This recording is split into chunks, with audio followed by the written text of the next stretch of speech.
Oke, apa PPT-nya sudah terlihat? Halo? Terlihat. Oke, sudah terlihat ya.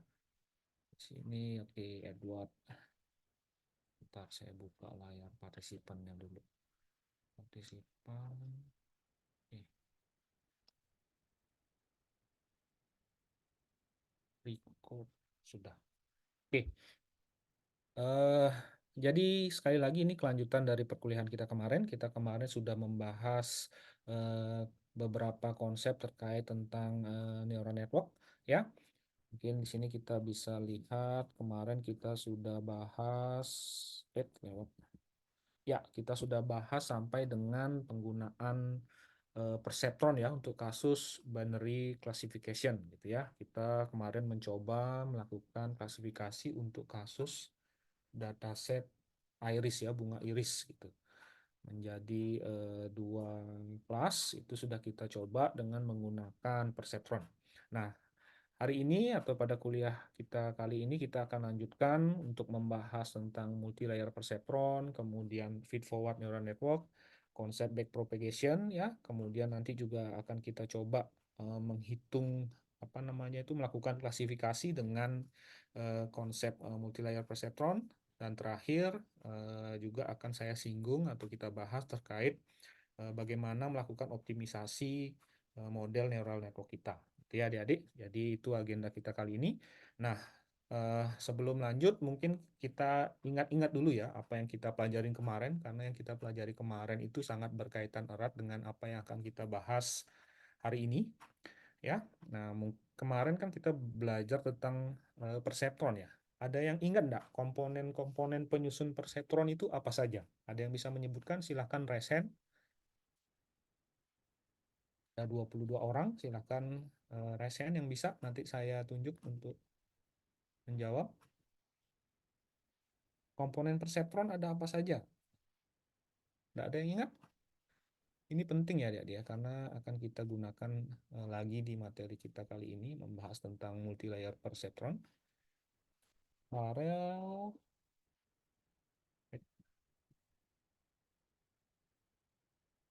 ada lagi yang lain? Farel, Yohana, bentar saya lihat dulu. Yohana Magdalena, ya silahkan dah. Yohana, silahkan. Ada apa saja Oke, Yohana? baik. Saya izin jawab, Pak. Untuk komponen dari perseptron sendiri itu ada empat, yaitu ada input, ada weight and bias-nya, terus ada net sum, sama ada activation function-nya, Pak. Oke, sekali lagi ada input, apa lagi?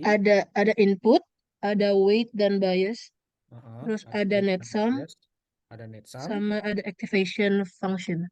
Oke, activation function-nya ya. Saya kira yang disampaikan oleh Yohana benar ya. Jadi sekali lagi komponennya ada inputnya, kemudian ada weight-nya. Nanti input itu akan dibobotkan atau dikalikan dengan weight yang bersesuaian. Setelah itu ada sum, proses penjumlahan hasil kali dari setiap input dengan weight-nya. Seperti itu adik-adik ya. Kemudian setelah itu akan sebelum menjadi output itu kita akan masukkan ke dalam sebuah fungsi aktivasi gitu ya. Activation function, transfer function, nah itu sama ya. Activation function dan transfer function. Oke, kemudian pertanyaan selanjutnya, kira-kira apa ya fungsi dari activation function? Ada yang masih ingat enggak? Kenapa sih kita perlu activation function? Silakan raise hand yang ingat.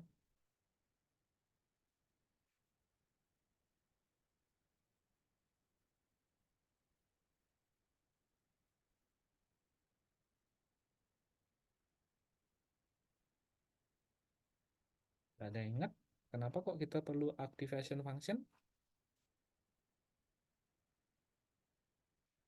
Oke, kalau nggak bisa itu mungkin activation function function apa saja yang kalian kenal gitu ya, yang kalian tahu. Silakan, ayo, nggak ada yang ingat.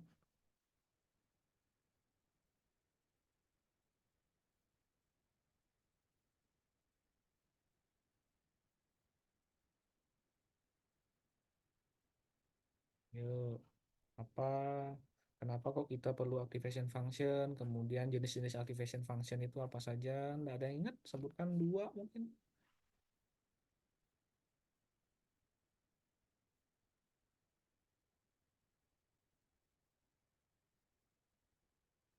Oke, Farel lagi yang lain dulu. Farel kemarin sudah dapat nilai. Ini saya sedang menilai poin aktivitas ya.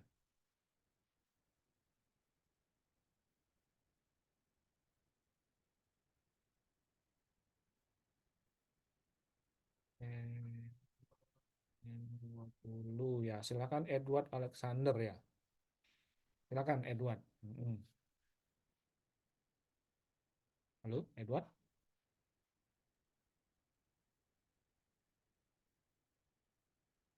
Silakan Edward.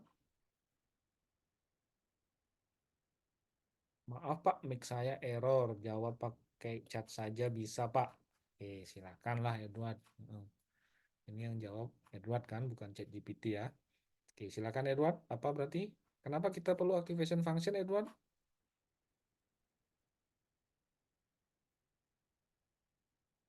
Oke, ini keyboardnya error.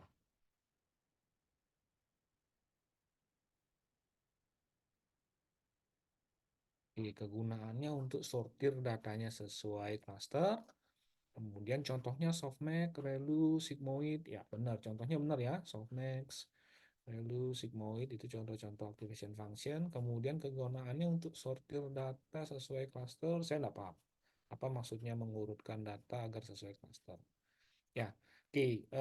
Jadi adik-adik yang dijawab Edward itu contohnya benar ya. Ada softmax, lalu sigmoid itu nanti kalian bisa lihat apa akan ada formula atau persamaannya untuk masing-masing activation function itu.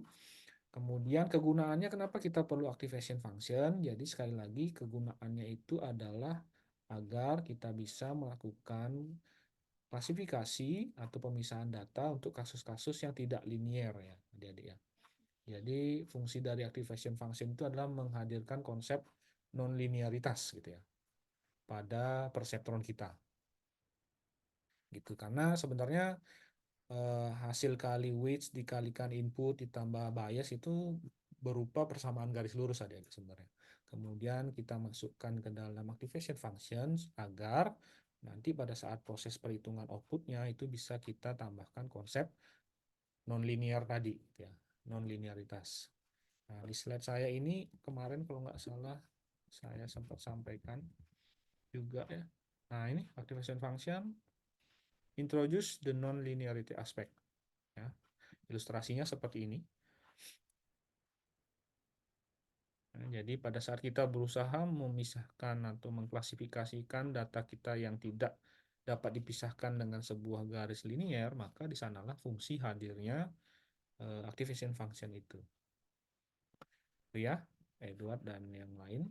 Jadi di sanalah kita memerlukan activation function. Ya, contohnya seperti yang tadi disampaikan oleh Edward. Beberapa ya, ada softmax, lalu sigmoid.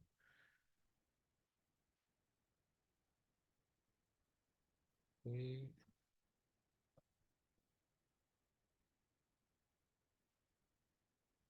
Ini kemudian ini kemarin kita sudah bahas bagaimana memilih activation function ya karena ada beberapa jenis activation function. Jadi yang mana yang tepat untuk kita gunakan di perseptron kita gitu ya. Oke, ini sudah kita coba. Nah, hari ini kita akan lanjutkan untuk membahas tentang konsep MLP ya, multi layer perceptron ya. Kalau dari apa namanya nama modelnya saja sudah kita sudah bisa tahu bahwa multi layer perceptron ini ya disusun oleh perceptron yang terdiri dari multi layer itu ya atau beberapa layer seperti itu. Kenapa kok multi layer perceptron ini muncul? Ya karena kasus-kasus yang ada itu tidak hanya kasus binary classification ya adik-adik ya. Kalau kemarin pun kita sebenarnya kan waktu kita mencoba menggunakan dataset bunga iris itu kan sebenarnya kelasnya ada tiga gitu ya. Setosa, Virginica, Versicolor. Cuma karena kita ingin mencoba perseptron kemarin ya hanya kita bisa klasifikasi menjadi dua gitu ya. Makanya datanya kita potong jadi 100 gitu. Nah, untuk kasus-kasus yang tidak binary classification,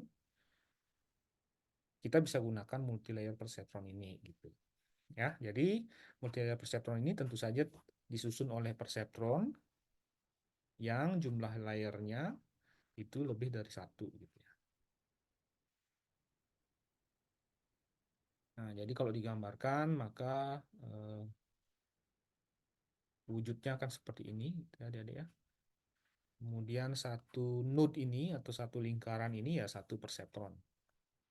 Ya, kalau berbicara satu perseptron ya seperti tadi yang dijawab oleh temannya akan terdiri dari weight, kemudian ada proses sum-nya, dan ada activation function-nya untuk setiap perseptron ini. Ya, nah kedepannya multilayer perseptron inilah yang berkembang menjadi model-model atau metode-metode deep learning adik-adik. Jadi kalau multi-layer perceptron ini dulu itu biasanya hanya mengandung satu hidden layer. Hidden layer itu adalah layer yang berada di antara input layer dan output layer. Nah, pada saat model kalian hidden layer-nya itu sudah lebih dari satu, gitu ya, 2, 3, 4, nah itulah yang disebut dengan deep learning. Ya, jadi dalamnya itu, deep-nya itu sebenarnya karena ada hidden layer yang banyak gitu ya.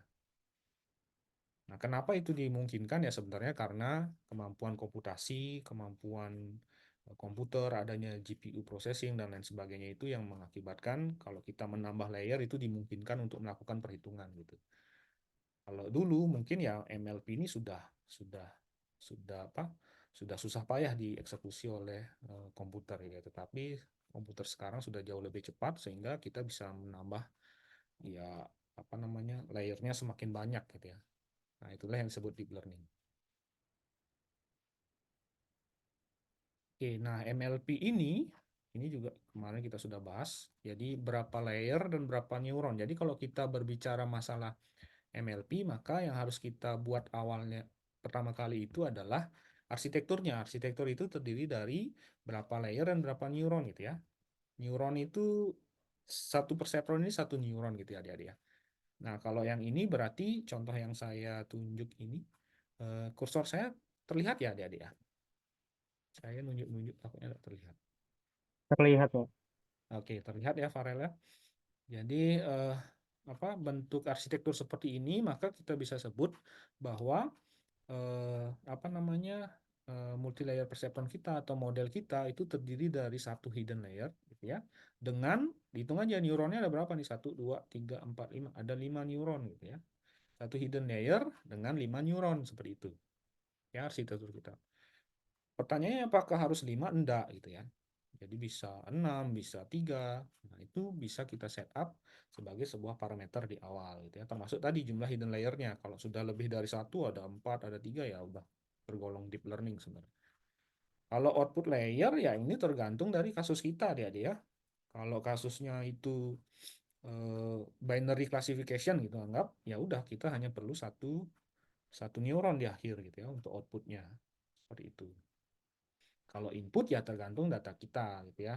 Kalau kemarin itu apa namanya inputnya itu ada 4 kolom gitu ya, apa sepal sepal width, sepal height, petal petal width, petal height gitu kalau nggak salah waktu di data iris itu.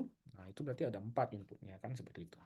Nah kalau input layer ini ya tergantung dari data input kita gitu ya. Kemudian hidden layer bisa kita tentukan. Kemudian output layer bergantung dari target labelnya. Nah, jadi itu yang akan menjadi apa? Kita harus tetapkan di awal untuk membangun arsitektur MLP-nya. Kemudian caranya seperti apa? Nah, di sini sudah kemarin kita bahas, bisa dengan percobaan tentu saja kita melakukan tuning namanya. Kemudian ensemble learning, kemudian kita melihat datanya kompleks apa enggak gitu sederhananya. Kalau sederhana apa kalau datanya kita kompleks ya untuk mendapatkan hasil yang akurat ya harusnya jumlah neuron kita bisa perbanyak, jumlah layer kita bisa perbanyak. Gitu. Ya, nah selanjutnya kita akan masuk ke bagaimana sih proses training yang ada di dalam multi layer perceptron gitu ya adik-adik ya. Bagaimana sih apa cara kerja dari multi layer perceptron itu gitu deh. Nah, kalau berbicara dengan bagaimana cara bekerjanya, sebenarnya ada dua konsep utama adik-adik. Yang pertama itu adalah melakukan feed forward, ya. Kemudian satu lagi adalah melakukan back propagation, begitu ya. Nah, kalau Hmm, ini sebenarnya ada videonya. Ya, kalau feed forward itu apa namanya itu prosesnya berjalan dari input layer ke hidden layer, kemudian ke output layer, ya. Ini kemudian key komponennya kalau kalian lihat ini ya sama seperti di apa di perseptron ya, karena ya satu neuron itu satu perseptron, ada input layer, hidden layer, kemudian ada weight and bias, kemudian ada activation function, output layer, kemudian ada proses forward propagation-nya. Ya, nah nanti kita akan bahas saat kita apa namanya mendiskusikan algoritma di MLP. Nah, ini feed forward, kemudian satu lagi konsepnya adalah back propagation. Nah, back propagation itu sebenarnya adalah konsep penting gitu ya dari proses supervised learning-nya yang ada di neural network. Kemarin kan ada konsep belajar unsupervised sama supervised ya. Kalau supervised itu berarti belajar dengan arahan dari data ya. Nah, proses supervised learning di MLP ya multi-layer perceptron itu terjadi sebenarnya pada saat backpropagation. Nah, kemarin kalau tidak salah teman kalian ada yang tanya ya pada saat membahas tentang coding Iris itu Pak, kenapa kok deltanya digunakan untuk mengupdate weight-nya gitu ya? Karena proses training itu kan sebenarnya proses mengupdate weight di perceptron gitu ya, mengupdate bobot di perceptron. Nah, kalau di MLB itu terjadi pada saat proses backpropagation ini adik-adik. Ya, jadi kalau kalian lihat flowchart ini atau skema ini, diagram ini, ya. Jadi pada saat kita sudah membandingkan antara hasil prediksi atau output kita dengan target labelnya atau ground truth-nya seperti apa, itu kita kan mendapatkan loss atau error gitu sederhana. Nah, dari loss atau error ini, maka di sanalah back propagation itu bekerja sebenarnya. Ya, adik-adik ya. Jadi sebenarnya inputan untuk proses back propagation itu adalah loss atau error yang terjadi gitu ya.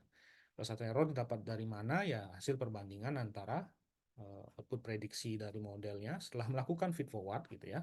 Setelah melakukan feed forward kita dapat output prediksinya seperti apa, kita bandingkan dengan targetnya. Itu ada errornya ya atau berapa apa namanya itu deltanya gitu ya. Kemudian itu kita jadikan sebagai acuan untuk melakukan proses back propagation ya. Oleh karena itu kalau berbicara tentang direction ya arahnya kalau feed forward itu dari input ke output, maka back propagation itu arahnya dari outputnya, output layer ke input layer seperti itu. Ya. Jadi dari belakang gitu ya, dari output ke input bergeraknya. Berbanding terbalik dengan feed forward yang tadi kita bahas. Ya, jadi sekali lagi ada dua, ada feed forward sama back propagation. Nanti kalian bisa tonton video ini ya. Ini gambaran seperti apa proses feed forward dan back propagation ya. Nah, jadi secara keseluruhan proses yang terjadi pada MLP itu seperti ini ya dia. Satu dari nomor 1 sampai 6 ya. Ada proses forward propagation, feed forward tadi gitu ya. Yang apa? Dari input itu bergerak ke output ya. Kemudian ada proses perhitungan loss-nya ya, yang membandingkan antara targetnya, target value-nya, actual target value ya dengan network prediction-nya gitu ya. Seperti itu. Itu loss calculation. Ini juga ada beberapa apa namanya itu metode perhitungannya dia bergantung dari kasus kita. Kalau kasus kita berupa masalah atau targetnya itu berupa variabel continuous, itu akan berbeda kalau target kita berupa variabel kategorikal gitu ya. Nah, itu ada metodenya kalau kalian tahu atau pernah dengar mean square error gitu ya. MAPE, MAPE, MAE, nah itu kemudian ada kategorikal cross entropy, nah itu termasuk di proses perhitungan loss ini, loss calculation. Setelah proses perhitungan loss, berlanjut ke backward propagation, ya.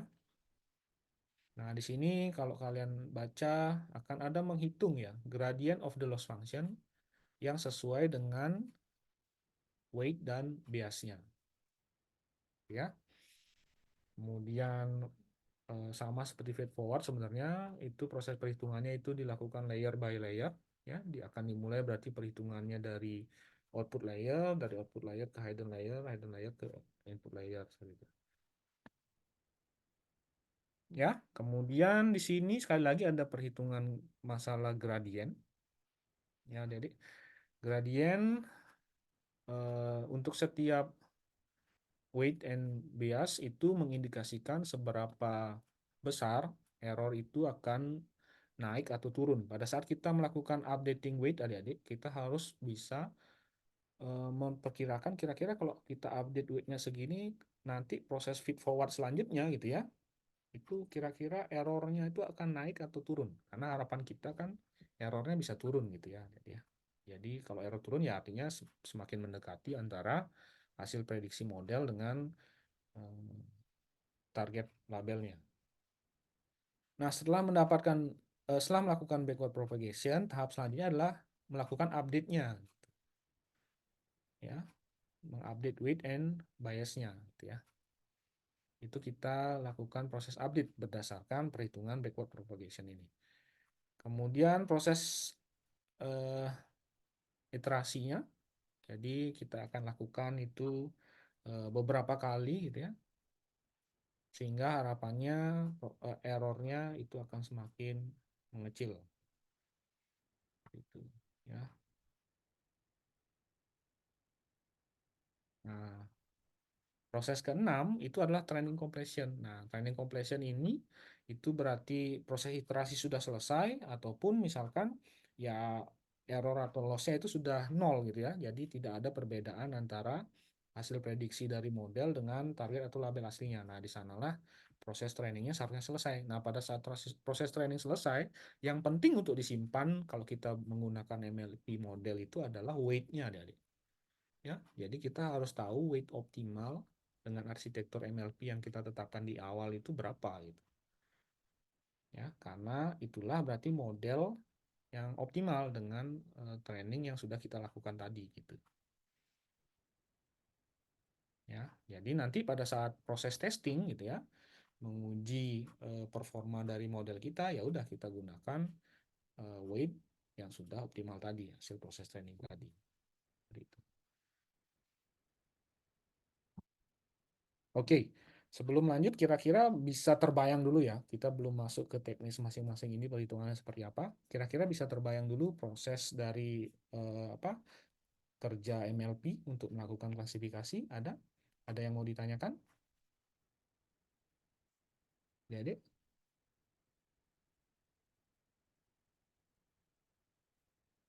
Oke, tidak ada yang ditanyakan ya. Jadi sudah bisa dimengerti. Nah, sekarang eh, saya mungkin berikan contoh gitu ya, bagaimana algoritma ini bekerja gitu ya, tahapan-tahapan ini bekerja. Nah, di awal saya ingin memberikan gambaran dulu kira-kira nanti akan ada variabel apa supaya kalian bisa terbayang gitu ya, karena ada beberapa variabel yang akan kita gunakan. Jadi sebelum masuk ke perhitungan atau formulanya, ya kalian harus bisa membayangkan dulu, oh variabel V itu maksudnya apa, V itu maksudnya apa, W itu maksudnya apa gitu. Ya. Nah, pertama ini saya kira tadi sudah dibahas di awal. Ini adalah sebuah perseptron. Semoga mouse saya kelihatan ya, kursor saya kelihatan. Eh, ini perseptron, kemudian ini adalah formula dari perseptron ya. Activation function, ini adalah bobot biasnya. Biasanya 0 indeksnya ya adik-adik ya. Ini W0 berarti dia bias. kemudian ditambah sigma dari 1 sampai n, kemudian X ini inputnya itu ya dikalikan dengan bobot untuk setiap input gitu ya. Kalau kalian lihat ilustrasi ini. Ya, kemudian ini nanti hasilnya akan masuk ke activation function. Activation function ya bisa kita pilih ya, mau sigmoid, mau softmax, mau ReLU, dan lain sebagainya. Ya, nah ini adalah sebuah perseptron. Nah, kalau kita berbicara MLP, sekali lagi MLP itu adalah perseptron yang kita susun dalam bentuk layer by layer gitu ya. Ada input layer, hidden layer, dan output layer. Nah, di sini misalkan network kita itu nanti kita akan punya yang paling depan itu adalah sebuah input layer. Ya, adik-adik ya. Eh, apa bisa dilihat slide saya? Saya ingin memastikan. Bisa dilihat? Halo? Bisa, Pak. Bisa, Rizky? Oke. Ya, nanti setelah slide ini saya kasih pertanyaan lagi ya, tolong diperhatikan sebelum kita masuk ke tahapan perhitungannya. Oke, ini adalah input layer ya. Jadi inputnya sekali lagi bergantung dari data kita ya. Data kita itu atributnya apa saja, gitu ya, fiturnya apa saja. Itu akan menentukan ukuran dari input layer kita. Itu ya adik-adik. Kemudian di sini saya punya input layer, variabelnya akan menjadi X. Nanti berarti kalau ada variabel X itu artinya input layer ya adik-adik ya. Di slide selanjutnya, karena kita akan masuk ke perhitungannya. Berarti kalau ada X itu adalah input layer. Berarti eh, X itu akan ada X1, X2 sampai dengan Xn. Berarti kalau ada variabel N itu maksudnya adalah jumlah input N kecil ya. Jumlah inputnya dalam input layer. Ya, tolong diingat sekali lagi ada X1, X2 sampai Xn. Xn, N-nya ini ya bergantung dari berapa input yang data kita miliki. Itu kemudian akan ada satu hidden layer ya di arsitektur saya ini. Saya notasikan dengan huruf atau variabel Z gitu ya. Kalau ada Z nanti di persamaan selanjutnya itu berarti hidden layer. Ya adik-adik ya. Hidden layer berarti nanti layer yang berada di antara input sama output. Jumlahnya dari 1 sampai P neuron gitu ya. Jadi satu lingkaran ini ya satu perseptron adik-adik. Ya, jumlahnya ada 1 sampai P. Ya, kemudian dan terakhir itu akan ada output layer. Variabelnya saya buat Y. Jadi kalau ada variabel Y nanti di persamaan selanjutnya itu merupakan output layer. Di mana output layer itu jumlahnya dari 1 sampai M. Ya, jadi M ini menyatakan, M kecil menyatakan berapa neuron yang ada di output layer kita. Ya, semoga bisa terbayang dulu. Kemudian yang namanya network ya harus saling berkaitan gitu ya. Jadi masing-masing input ini akan masuk ke dalam hidden layer-nya ya sesuai dengan apa ilustrasi perseptron ini ya. Jadi X1, X2, X3 sampai dengan Xn itu akan masuk ke Z1. Nanti X1, X2 sampai Xn ini juga akan masuk ke Z2 dan lain sebagainya. Jadi kurang lebih ilustrasinya akan seperti ini ya. Jadi X1, X2 masuk ke Z sebagai apa? Neuron di hidden layer. Terus juga ini masuk ke Z2 berarti ini harusnya ya. Cuma saya tidak tuliskan di sini ini Z2. Kemudian semuanya sampai dengan ZP. Semuanya ini akan mendapatkan inputan dari input layer gitu ya adik-adik ya. Terus apa bedanya Pak? Ya bedanya di masing-masing edge ini atau garis yang menghubungkan ini kan ada weight-nya ya. Kalau kalian lihat ilustrasi perseptron ini masing-masing ini ada weight-nya adik-adik ya. Maka weight-nya X1 ke Z1 itu akan berbeda saat weight-nya dari X1 ke Z2 misalkan di sini atau ke ZP yang di bawah ini. Ya itu akan berbeda adik-adik ya. Karena masing-masing edge ini, garis ini, itu akan ada weight-nya masing-masing. Seperti itu. Ya. Jadi kompleks ya adik-adik ya. Jadi masing-masing ini akan ada weight-nya. Ya. Nah, untuk ini weight selanjutnya saya lupa. Yang begitu juga dari hidden layer ke output layer. Tadi kan dari input layer ke hidden layer. Selanjutnya ya hidden layer juga akan apa namanya? memiliki keterkaitan dengan output layer ya, membentuk network dengan output layer ya. Kalau kalian cermati berarti hasil output dari neuron Z ini yang merupakan neuron di hidden layer itu akan menjadi input untuk neuron-neuron di output layer. Bisa paham ya adik-adik ya? Dan ini juga ada weight-nya adik-adik. Ya, jadi output dari Z1 ini kan ada outputnya nih. Kalau kalian cermati ini sebagai sebuah perseptron, ini kan ada outputnya ya. Setelah dia Z1 ini setelah dia masuk ke activation functionnya ada outputnya. Nah, outputnya ini akan menjadi input di masing-masing neuron di output layer. Ya, tentu dengan weight yang berbeda-beda. Ya, nanti berarti Z1 dikalikan weight di sini itu sebagai input untuk Y1 gitu ya, adik-adik ya. Nah, jadi masing-masing garis ini akan mempunyai weight-nya juga.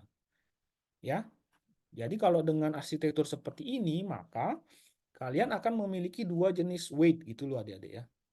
Supaya kalian tidak bingung, maka saya bedakan notasinya. Ada V dan W. Ya, V itu berarti weight bobot untuk input dari input layer ke hidden layer. Seperti itu ya adik-adik ya. Jadi ini atribut bobotnya ada V. Kemudian kalau dari Z ke Y itu bobotnya adalah W.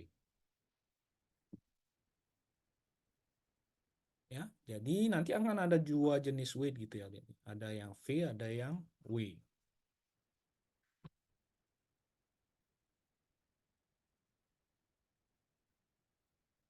Oke, silakan dulu dipahami. Ada yang mau ditanyakan? Tolong ini dipahami dulu, karena kalau ini tidak paham, nanti pada saat masuk ke formula bingung ya. Muncul ada V, muncul ada W, bingung.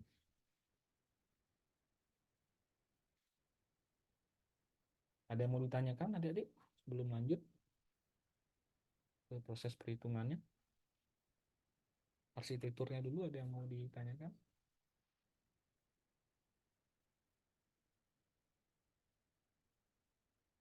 Kalau tidak ada mungkin saya yang tanya ya. Saya tanya yang belum tahu.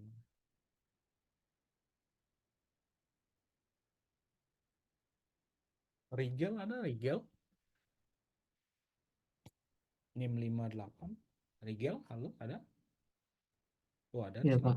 Ya, Rigel, halo. Ya. Nah, saya mau tanya ke hilang lagi. Halo, Rigel? Oh, ada. Boleh open mic? Halo, Rigel? Iya Pak, saya di sini. Oke, sip, Rigel. Nah, tanya, coba jelaskan coba jelaskan indeks N, P sama M, Rigel. Apa beda-bedanya? Atau apa maksudnya? Coba N, Maaf Pak, P. saya masih memahami gambarnya dulu soal. Kenapa enggak nanya makanya? Nah, ini maksud saya tadi nanya. Enggak apa-apa ya, enggak ada pertanyaan yang salah gitu ya, adik-adik. Oke, Rigel yang enggak paham mana? Nah, sekarang saya tanya itu deh. Pertanyaan yang mengharapkan pertanyaan lagi. Aduh, yang enggak dipahami yang mana, Rigel? Ini NPM ini enggak paham. Iya, yang S1 sudah sama Y1 sudah. X1, X1, X2, kenapa, Rigel? Baru apa yang S1, S2 sama Y1 itu baru saya pahami. Oke, kalau NPM ini enggak paham gitu ya. Belum Pak. Oke. Kalau Z paham? Eh, Kalau Z tadi kalau nggak salah setahu saya itu yang hidden layer ya Pak. Benar, Z itu hidden layer gitu ya. Oke, kalau hidden layer berarti P-nya ini mewakili jumlah neuron pada hidden layer gitu ya, Rigel ya. Ini kan P Oh, dari oke. Z1 Baik Pak. sampai ZP ini nanti ada Z1 ini harusnya Z2 gitu ya, Z3, Z4 dan seterusnya ini tanda titik 3 ini sampai ZP gitu ya. Ya P-nya ini tergantung berapa kita tetapkan gitu ya, seperti yang saya sampaikan sebelumnya ya, Rigel dan yang lain. Jadi kita harus tetapkan dulu arsitektur kita, hidden layer-nya berapa, jumlah neuron di masing-masing hidden layer itu berapa gitu. Ya, Rigel ya. Nah, itu berarti kita Ya, menetapkan baik, Pak.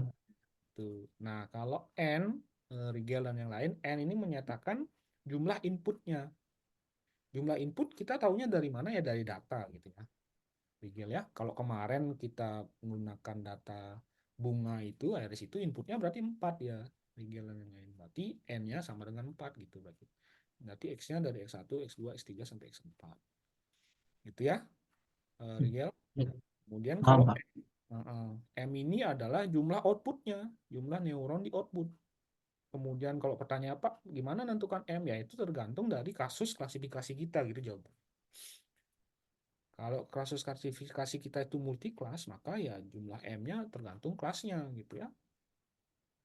Kelas M-nya misalkan apa ya, klasifikasi eh, jenis hewan gitu, misalkan ada burung, anjing, apa namanya, ular gitu misalkan. Berarti ya itu nanti akan masing-masing jadi neuron masing-masing gitu. Kalau kasusnya kita binary classification, yaitu biasanya neuron outputnya cuma satu gitu ya, berarti M-nya satu dia gitu.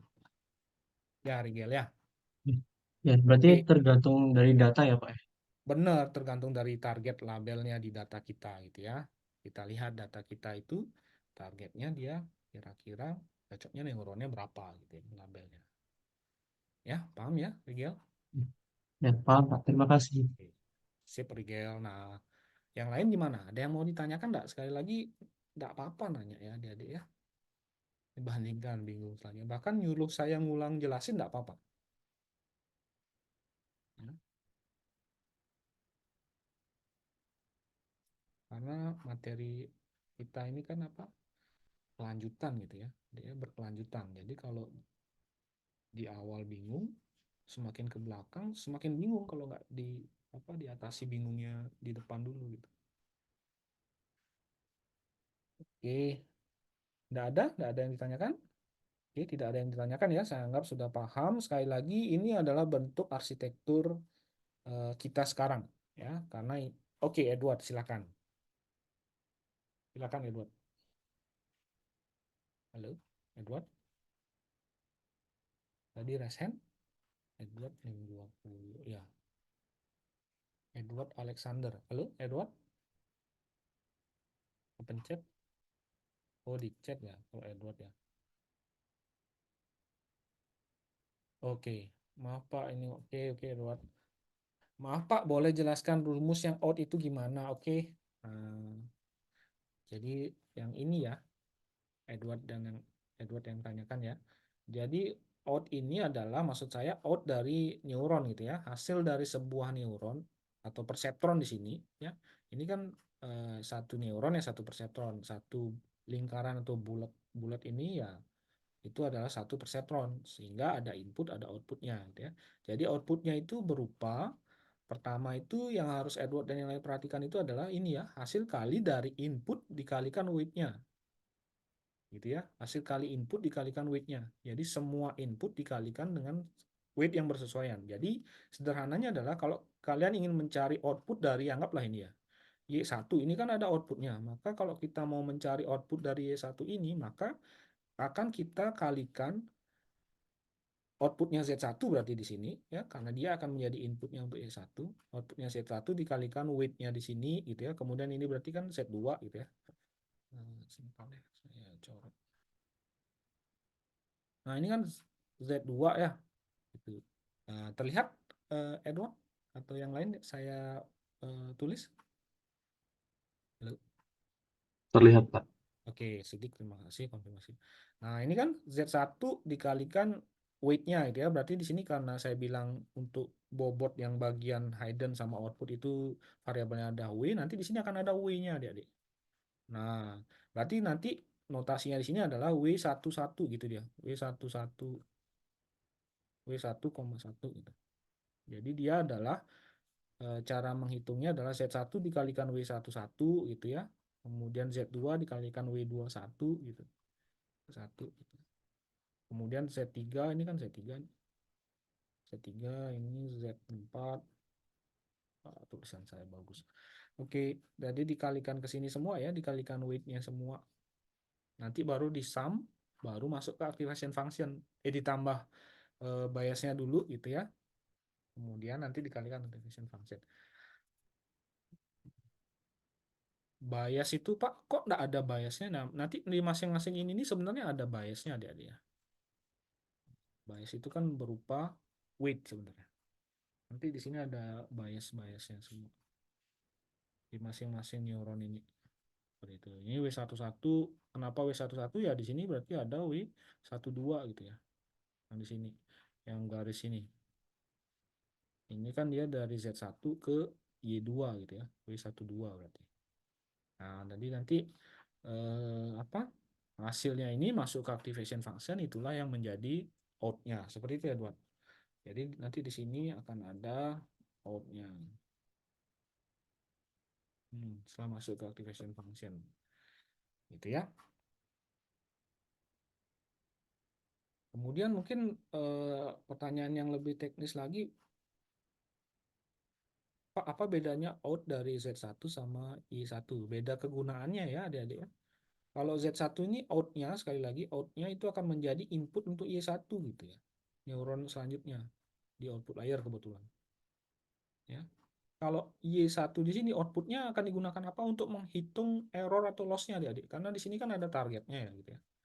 Truth value-nya, true value-nya. Ya. Jadi nilai sebenarnya apa? Maka output ini akan dikurangi gitu ya, atau target ini akan dikurangi dengan outputnya. Gitu sederhana mencari errornya atau lossnya. Nanti itu digunakan untuk melakukan backpropagation gitu. Ya kalau yang proses tadi dari input ke output ya itu yang feed forward tadi.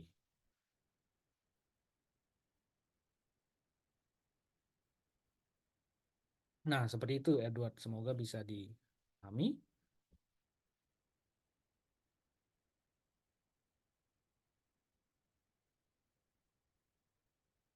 Ya, ada yang mau ditanyakan lagi Edward atau masih bingung? Yang lainnya ada yang mau ditanyakan?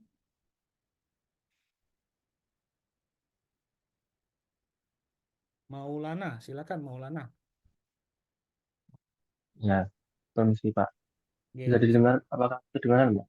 ya terdengar. Ya, Ini Pak, saya mau nanya terkait yang hidden layer-nya Pak. ya. Kenapa? Hidden Nah, layer? itu kan eh, pada apa neural networks ini kan hidden layer kan bakalan ada banyak Pak. Dalam satu Hmm, layer aja bisa banyak. Terus bisa juga multi layer kan Pak ya. hmm, hmm. Apakah berarti itu setiap neuron itu harus dirumuskan satu persatu Pak untuk perhitungannya? Oke, bagus sekali pertanyaannya Maulana. Oke, ya, jadi yang pertama benar sekali. Kalau layer itu kan boleh lebih dari satu, gitu ya pertanyaannya Maulana. Benar. Jadi kalau contoh arsitektur kita ini adalah arsitektur dengan satu hidden layer, gitu ya. Tapi kalau berbicara layer, ya layernya sebenarnya ada tiga ya. Ada input layer, hidden layer, sama output layer. Cuma hidden layernya ada satu. Nah, tadi saya sampaikan juga kalau hidden layernya itu lebih dari satu, nah itulah yang namanya deep learning. Benar. Jadi kalau kalau si siapa tadi Maulana itu, Pak, saya mau buat hidden layernya ada dua, Pak, gitu. Bisa, bisa. Berarti Maulana sudah mau pakai deep learning itu. Jadi dari Z1 ini mungkin nanti akan ada layer lagi gitu ya di sini. Lebih ruwet lagi jadinya sebenarnya, lebih kompleks lagi gitu.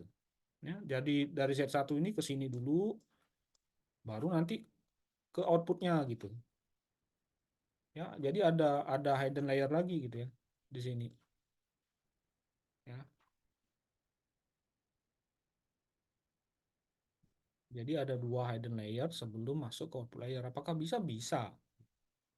Ya, itu nanti bisa kita definisikan di arsitektur kita. Hidden layer-nya ada berapa? Termasuk tadi neuronnya, Pak, apakah bisa kita atur jumlahnya gitu ya. Di sini kan P, ya P ini kita bisa atur berapa jumlah neuron di hidden layer kita gitu.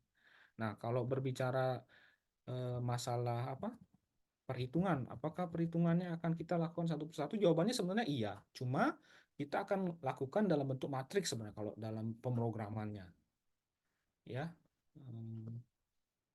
Maulana ya. Jadi kita akan lakukan operasi matriks sebenarnya. Ya, dan itu karena apa? Karena ya kita buatkan programnya ya kita pakai perulangan model-model kayak gitu nanti kalau kita membuat MLP ini dari scratch gitu ya, maksudnya yang sesuai dengan proses MLP-nya dengan menggunakan rumus ini gitu ya. Tetapi itu kita akan buat dalam format apa? Perhitungan matriks gitu ya, operasi matriks. Yang seperti kemarin juga sempat saya jelaskan, kalau ini dirubah menjadi matriks, maka kita akan melakukan transpose dulu, baru dikalikan matriksnya gitu ya. Nah, persis seperti itu. Tapi yang jelas masing-masing neuron ya sebuah perseptron ini ya sebuah persamaan ini berarti. Ya, jadi akan ada banyak sekali kombinasi weight. Dan juga yang sekali lagi yang harus kalian pahami bahwa proses learning itu sebenarnya proses mengupdate weight gitu ya adik-adik. Jadi yang diupdate itu bukan neuronnya tetapi weight-nya gitu ya, bobotnya. Karena bobot inilah yang menentukan nanti apa model kita optimal apa enggak gitu ya. Sudah optimal apa enggak. Sudah bisa memprediksi secara akurat, mengklasifikasi secara akurat apa enggak.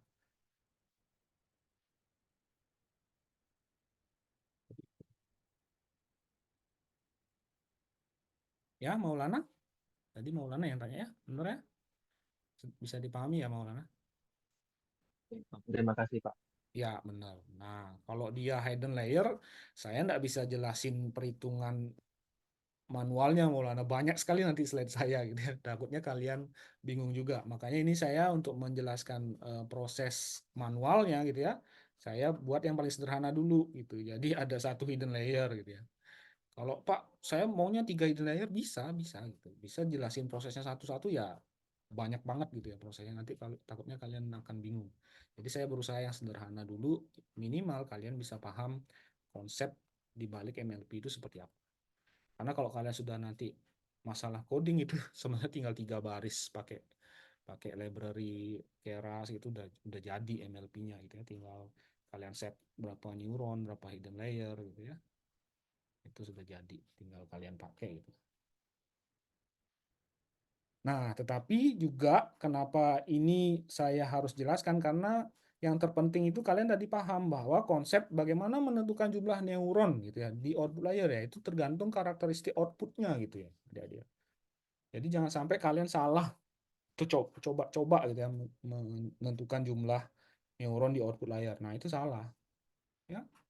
Dan sekali lagi, yang namanya model machine learning itu pasti akan keluar output dia adik-adik. Kecuali error ya program kalian. Error itu kan berarti ada salah di coding. Tetapi kalau coding kalian jalan, training kalian jalan, itu pasti akan ada outputnya. Tetapi yang jadi masalah kan outputnya ini bener apa enggak prosesnya gitu.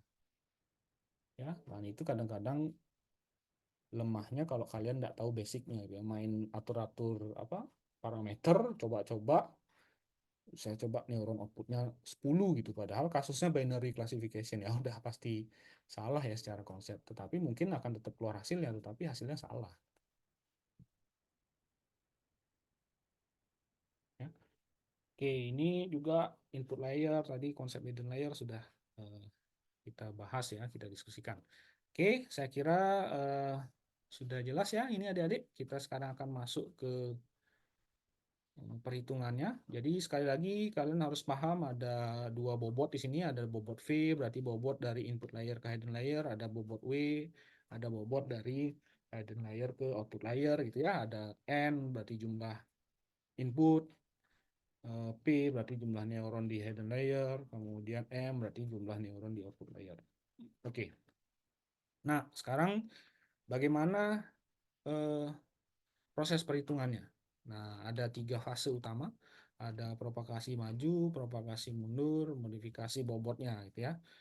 Feed forward, back propagation-nya, kemudian ada weight update-nya. Oke. Pertama itu proses inisialisasi bobot. Gitu ya. Bobot itu kita inisialisasi, berarti kita berikan nilai awalnya. Di sini diberikan saran bilangannya kecil gitu ya. Nah, masalah bilangan kecil ini kita bisa set kalau pengalaman saya itu dari -1 sampai 1 gitu ya. -1 sampai 1. Kemudian jika kondisi inti belum terpenuhi, lakukan langkah 2 sampai 9. Berarti di sini ada proses iterasi gitu ya. Untuk setiap pasangan data pelatihan, lakukan 3 sampai 8 yang terdiri dari 3 tahap tadi. Ada propagasi maju, kemudian ada propagasi mundur, backward, kemudian ada modifikasi bobotnya. Nah, pertama, kalau kalian lihat di tahap awal atau fase awal, ya di sini akan kalian lihat bahwa proses perhitungannya itu dilakukan layer by layer gitu ya. Karena ini propagasi maju, maka yang kita hitung pertama adalah Z. Z ini tadi apa? Ada yang masih ingat?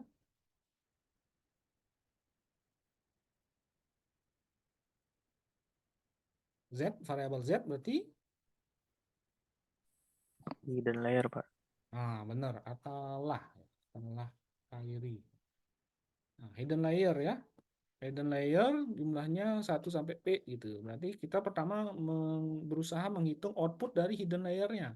Berarti kalau kita menghitung output dari hidden layer berdasarkan gambar kita tadi, ya kita gunakan inputnya langsung gitu ya, input dari datanya langsung. Ya ini rumus perseptron ya adik-adik ya. Yang ini adalah rumus perseptron. Yang ini kan rumus perseptron ya. Nih rumus perseptron. X dikalikan V. V ini apa? Ada yang masih ingat? V ini Izin menjawab, Pak. Weight, Pak. silakan Rizano 14 ya. Silakan. Weight dari inputnya, Pak. Weight dari Input. Input input. ke hidden layer. Benar ya, weight dari input ke hidden layer. Ya, karena nanti ada weight yang lain gitu ya. Oke, benar. Jadi V ini adalah input dari apa? Dari V ini adalah weight dari input ke hidden layer. VIJ, kenapa indeksnya IJ sekarang? Ada yang tahu enggak? Nah, ini masuk-masuk konsep pemrograman. Kenapa ada IJ? Berarti ini kan matriks ini. VIJ ini matriks pasti. Ya, 2 dimensi. Array 2 dimensi kalau kalian pakai array loadingnya nanti. Kenapa ada IJ? VIJ kalau X-nya kan XI gitu ya. I-nya itu apa namanya jumlah inputnya gitu ya. Kenapa di sini IJ? Karena ada multiple fetch-nya bukan Pak. Tadi kan ada ke X1 ke Z1 berarti satu V11 gitu. Oke, sidik bimu pangestu. Sidik. Iya. Jadi ya ada pemetaan dari apa namanya itu dari input layer ke hidden layernya itu ya yang tadi disampaikan. Ini tidak bisa back saya. Back dulu. Nah ini ya, kalau kalian lihat di sini ya tadi kayak X1 ke Z1, maka nanti ada juga X1 ke Z2. Berarti ini 11, ini 12 gitu ya adik-adik ya. Kemudian X1 ke Z3 berarti 13 dan seterusnya. Nah, di sini kita perlukan IJ di mana I itu berarti mewakili dari ukuran inputnya, berarti I itu sampai dengan apa ini tadi sampai N ya, I sampai N, sementara kalau J itu 1 sampai P gitu ya. Makanya kalau kalian lihat di sini sigmanya batas bawahnya itu 1, batas atasnya P gitu. Ya, sigmanya ini J sama dengan 1 sampai J sampai dengan P. Kenapa P? Ya karena ukuran hidden layernya, neuron di hidden layernya itu sejumlah P. Ditambahkan bobotnya 0 sampai 0 J gitu ya. Karena di masing-masing apa namanya itu neuron di hidden layer ini akan ada apa biasnya gitu. Masuk sini masing-masing. Ya, maka di sini biasnya adalah 0J gitu. Kemudian di sini masuk ke activation function di sini adik-adik ya. Nah, ini F ZNet J. Nah, ini activation function sebelum menjadi outputnya. Ya, kalau kalian lihat di sini kan dibilangnya activation functionnya pakai sigmoid ya. Nah, Persamaan sigmoid itulah seperti ini. Ya. Oke. Setelah mendapatkan ZJ-nya, ya, ZJ ini berarti output dari masing-masing neuron, gitu ya. Yang mana J-nya itu dari 1 sampai P, masing-masing neuron di hidden layer, gitu ya, ZJ. Kemudian selanjutnya adalah hitung semua keluaran jaringan di unit YK, gitu ya. Sekarang ada lagi YK. YK ini apa? Karena tadi kan notasi Y, variabel Y, kalau kalian ingat di gambaran arsitektur kita, Y itu untuk output layer, gitu ya. Dari 1 sampai M, berarti kita sekarang sudah masuk ke perhitungan output layer. Output layer, kalian lihat rumusnya ini kan rumus perseptron. Ya, tetapi bedanya di mana? Kalau kalian lihat bedanya adalah pertama untuk inputnya dia pakai Z sekarang. Ya, kalau tadi kan X ya, kalau pada saat di hidden layer. Kalau sekarang Z berarti hasil dari output ini itu akan menjadi inputnya di sini gitu. Ya, dikalikan dengan W. Nah, weight-nya juga beda. Notasinya W. Berarti ini beda nilainya dengan V ini ya. Kalau W ini, kalau kalian lihat ingat gambar kita sebelumnya, W ini adalah bobot antara hidden layer dan output layer. Terus indeksnya JK gitu ya. J ini adalah untuk jumlah neuron di hidden layernya, K ini untuk jumlah neuron di output layernya. Dari 1 sampai N. Ya. Kemudian ini adalah biasnya untuk masing-masing neuron di output layer. Kemudian nanti sama juga menggunakan sigmoid, ya, activation functionnya, sehingga output terakhirnya dihitung seperti ini. Hasil dari perhitungan ini dia akan masuk ke sini ya. Ke sini sama sini. Nah, seperti itu. Adik-adik, ini adalah proses propagasi maju gitu ya, feed forward. Ya, dari input layer ke output layer. Kemudian arsitektur kita itu menggunakan satu hidden layer gitu ya. Jadi persamaannya akan menjadi seperti ini gitu.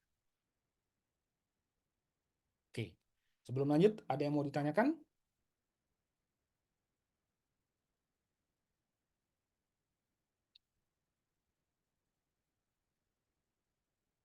Nggak ada ya? Berarti sudah semua mengerti.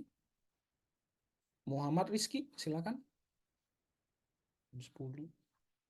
Iya Pak, saya Rizky. mau tanya Pak, Oke. kalau misalkan hidden layer-nya ada lebih dari satu, berarti ZNet nya itu berarti beda lagi ya Pak? Benar. Atau bagaimana Pak? Iya, iya. Kalau hidden layer-nya itu lebih dari satu, dari ZJ ini ya, Rizky ya, ini ZJ ini nggak bisa langsung ke output ini. Pasti dia akan masuk ke persamaan menghitung hidden layer selanjutnya gitu. Jadi nggak bisa langsung masuk ke keluaran ini dia. Gitu aja sih, eh, apa Rizky. Tetapi yang harus Rizky pahami itu adalah outputnya hidden layer ini itu akan menjadi input untuk hidden layer selanjutnya gitu aja sebenarnya. Ya. Dan ada weight baru untuk hidden layer itu. Kalau ini sekarang kan weightnya ada dua, V sama W gitu ya. V sama W. Nanti mungkin ada, kalau ada hidden layer lagi ya akan ada bobot weight baru lagi, bobot baru lagi gitu. Ya, bisa Iya Pak, terbayang nggak Rizky? tapi Itu bentuk nanti rumusnya tetap ya Pak kan? Tidak bentuk berubah ya rumusnya Pak? pasti tidak berubah ya, karena dia konsepnya adalah perseptron. Jadi ya, ini adalah rumus perseptron. Ya, ini adalah rumus perseptron. Ini sama rumusnya nih. Yang beda adalah isi nilainya di sini beda. Gitu ya. Oh iya, baik Pak. Ya, Terima kasih Pak. sip. Rumusnya sama, akan diulang-ulang rumusnya. Gitu ya. Yang berbeda itu adalah input bobotnya. Input dan bobotnya. Ya, oke. Ada lagi? Ditanyakan? Oke, nah ini ada propagasi maju gitu ya. Nanti hasilnya dari propagasi maju itu adalah YK ini, YK ini ya. Output dari output layer gitu ya. Output dari output layer.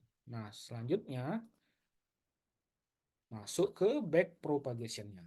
Nah, backpropagation ini pertama yang harus kalian ingat bahwa yang namanya propagasi mundur atau backpropagation itu bergeraknya dari output layer ke input layer ya adik-adik ya, dari belakang ke depan. Sehingga yang menjadi inputan untuk backpropagation ini adalah sekali lagi errornya ya. Jadi kalian dapat YK ini itu akan dibandingkan dengan apa? Target aslinya itu ya, label aslinya itu untuk mendapatkan error. Nah, selanjutnya itu kita akan menghitung yang namanya faktor delta gitu ya. Nanti dari faktor delta ini tujuannya adalah kita ingin tahu berapa besar sih weight kita itu harus diupdate gitu sebenarnya. Ya, jadi backpropagation tujuannya adalah mengetahui weight kita ini harus diupdate berapa sih gitu dengan tujuan untuk mengurangi error gitu atau loss. Ya. Jadi kita akan berusaha mengupdate weight agar errornya itu nanti pada saat proses feed forward selanjutnya di iterasi selanjutnya itu bisa berkurang gitu. Ya. Jadi rumusnya adalah kayak gini adik-adik.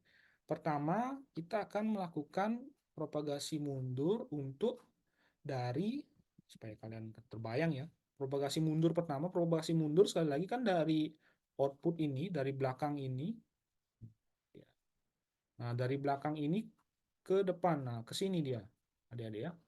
Dari belakang ke depan. Maka prosesnya akan dilakukan bertahap sama seperti tadi feed forward. Feed forward kan dia satu-satu ya ngitung V-nya, ngitung Z-nya, kemudian ngitung Y-nya. Nah, ini juga sama. Pada saat backward maka dimulai dulu dari Y ini dia. Dari Y ini nanti dapat ngupdate berapa besar sih kita harus mengupdate W. Setelah itu nanti menghitung Z1 ini baru kita dapat berapa besar sih kita mengupdate V gitu. Ya, yang jelas dari belakang ke depan. Dan patokannya itu adalah di sini ada error gitu ya.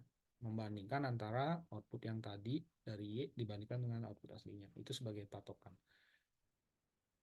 Nah, kemudian bedanya yang lain adalah kalau kita tadi feed forward itu menggunakan activation function, kalau pada saat backward itu nanti kita akan menggunakan yang namanya fungsi turunan dari activation function adik-adik.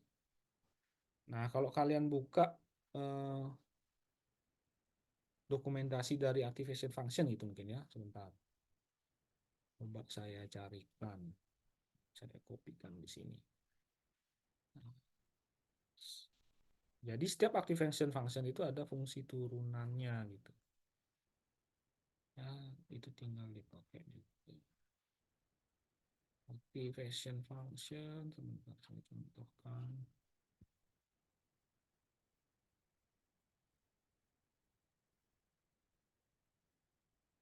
Nah, ini karena mumpung pakai sigmoid, saya ambilkan gambarnya ini.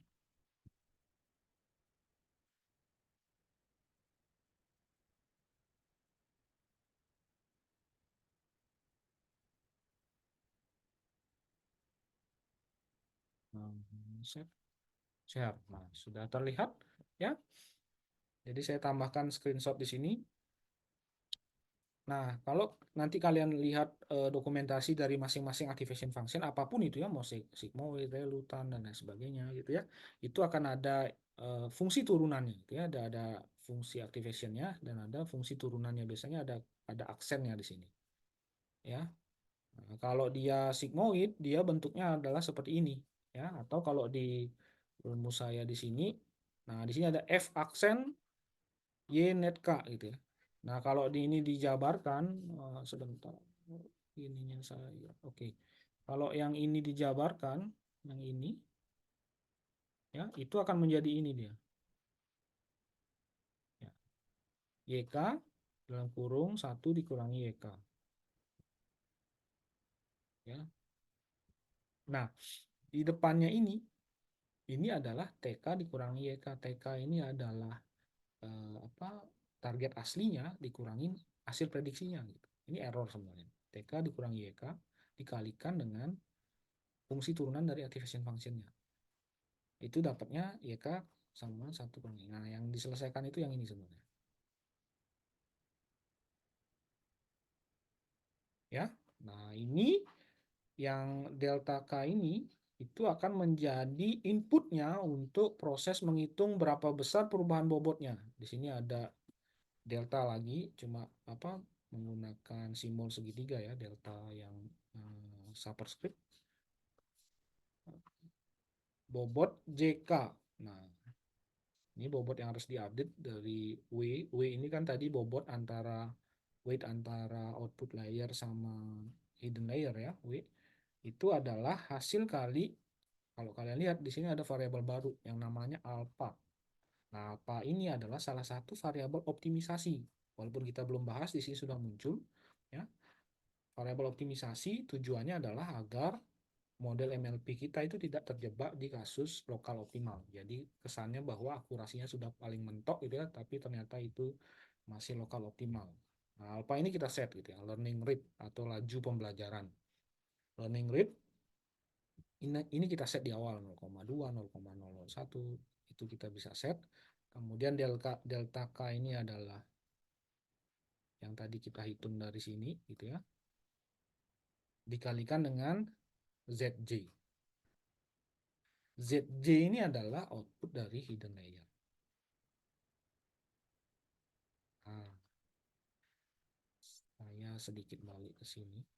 Ini ke slide yang awal.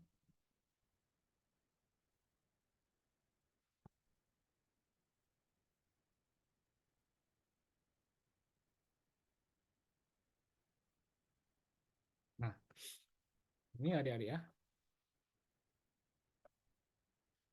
Jadi sekali lagi backward propagation itu kan arahnya dari sini ke sini gitu ya. Tetapi yang kita gunakan sebenarnya pertama itu adalah ada deltanya di sini. Di sini ada delta. Ada delta. Delta itu tadi rumusnya adalah error dikalikan dengan fungsi turunan dari activation function kita, gitu ya. Itu dapatnya delta. Kemudian untuk mendapatkan berapa perubahannya di sini, ya. Perubahan berarti kalau ini berarti perubahan untuk yang ini ya, garis yang ini itu perubahan untuk W1,1 gitu kan. W1,1 itu diperoleh dengan menggunakan learning rate. Di sini ada pengaruh alpha. Learning rate dikalikan dengan ini, delta sebagai inputnya, ya. Kemudian dikalikan dengan Z1. Z1 itu yang diperoleh pada saat tadi, feed forward tadi. Di sini kan ada outputnya ya, pada saat feed forward itu adalah Z1. Nah, itulah yang menjadi delta untuk mengupdate weight-nya di sini. Berapa besar sih kita update ya tergantung deltanya. Kalau deltanya minus ya berarti weight-nya kita kecilin. Kalau deltanya plus weight-nya kita besarin gitu. Ya. Nah, itu jadilah rumus seperti ini tadi.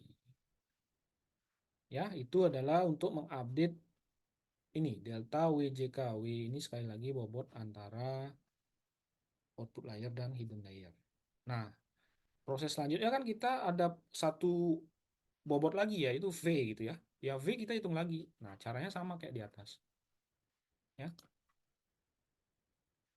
Caranya kita lakukan seperti di atas. Cuma bedanya untuk mencari delta yang ini, ya. Kalau ini kan menggunakan error gitu ya. TK kurang YK gitu. TK kurang YK dikalikan fungsi turunannya. Nah, kalau yang di bawah ini, kalau kalian lihat, untuk mencari deltanya, itu caranya ada beda. Ini menggunakan yang namanya delta network J gitu ya. Delta network J itu diperoleh dengan mengalihkan antara delta K dengan bobot WJK-nya gitu ya. Ya, mengalihkan antara delta K ini itu dapatnya dari sini dikalikan dengan bobot weight-nya. Karena di sini kan kalau kita berbicara tentang hidden layer ke input layer gitu ya, itu kita tidak punya error sebenarnya. Karena error kan ada di output layernya. Nah, tetapi kita mendapatkan nilai errornya dengan menggunakan persamaan ini dikalikan dengan fungsi turunan dari activation function kita. Proses selanjutnya sama, alpha dikalikan delta dikalikan x-nya. X-nya ini dari inputnya. Nah, seperti itu. Udah semuanya sekarang dapat delta WJK dapat, delta VIJ dapat gitu. Ya, ini adalah menentukan berapa besar sih bobotnya harus kita update. Sekali lagi, backpropagation itu tujuannya atau tugasnya adalah mencari berapa besar kita mau mengupdate weight-nya berdasarkan error. Jadi outputnya adalah delta ini. Karena di proses selanjutnya, delta ini akan digunakan, ya tinggal dijumlah-jumlahin aja adik-adik. Untuk mengupdate weight-nya gitu. Weight lama ditambah dengan deltanya. V lama ditambah dengan deltanya. Gitu. Ya, sekali lagi kalau deltanya plus berarti nanti weight-nya akan bertambah. Kalau deltanya minus berarti weight-nya akan berkurang. Gitu. Ya, tujuannya adalah mengupdate weight-nya. Weight lama itu berapa sih kita mau update gitu. Panduannya adalah errornya.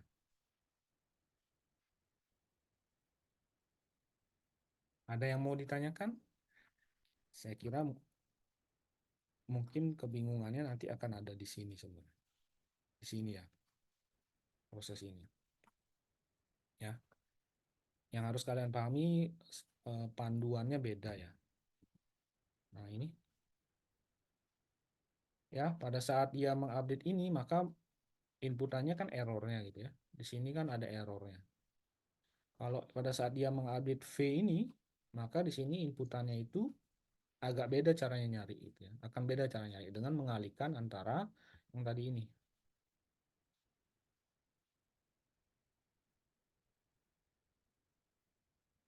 Nah, ini mengalihkan antara delta K dikalikan dengan bobot WJK. Ya.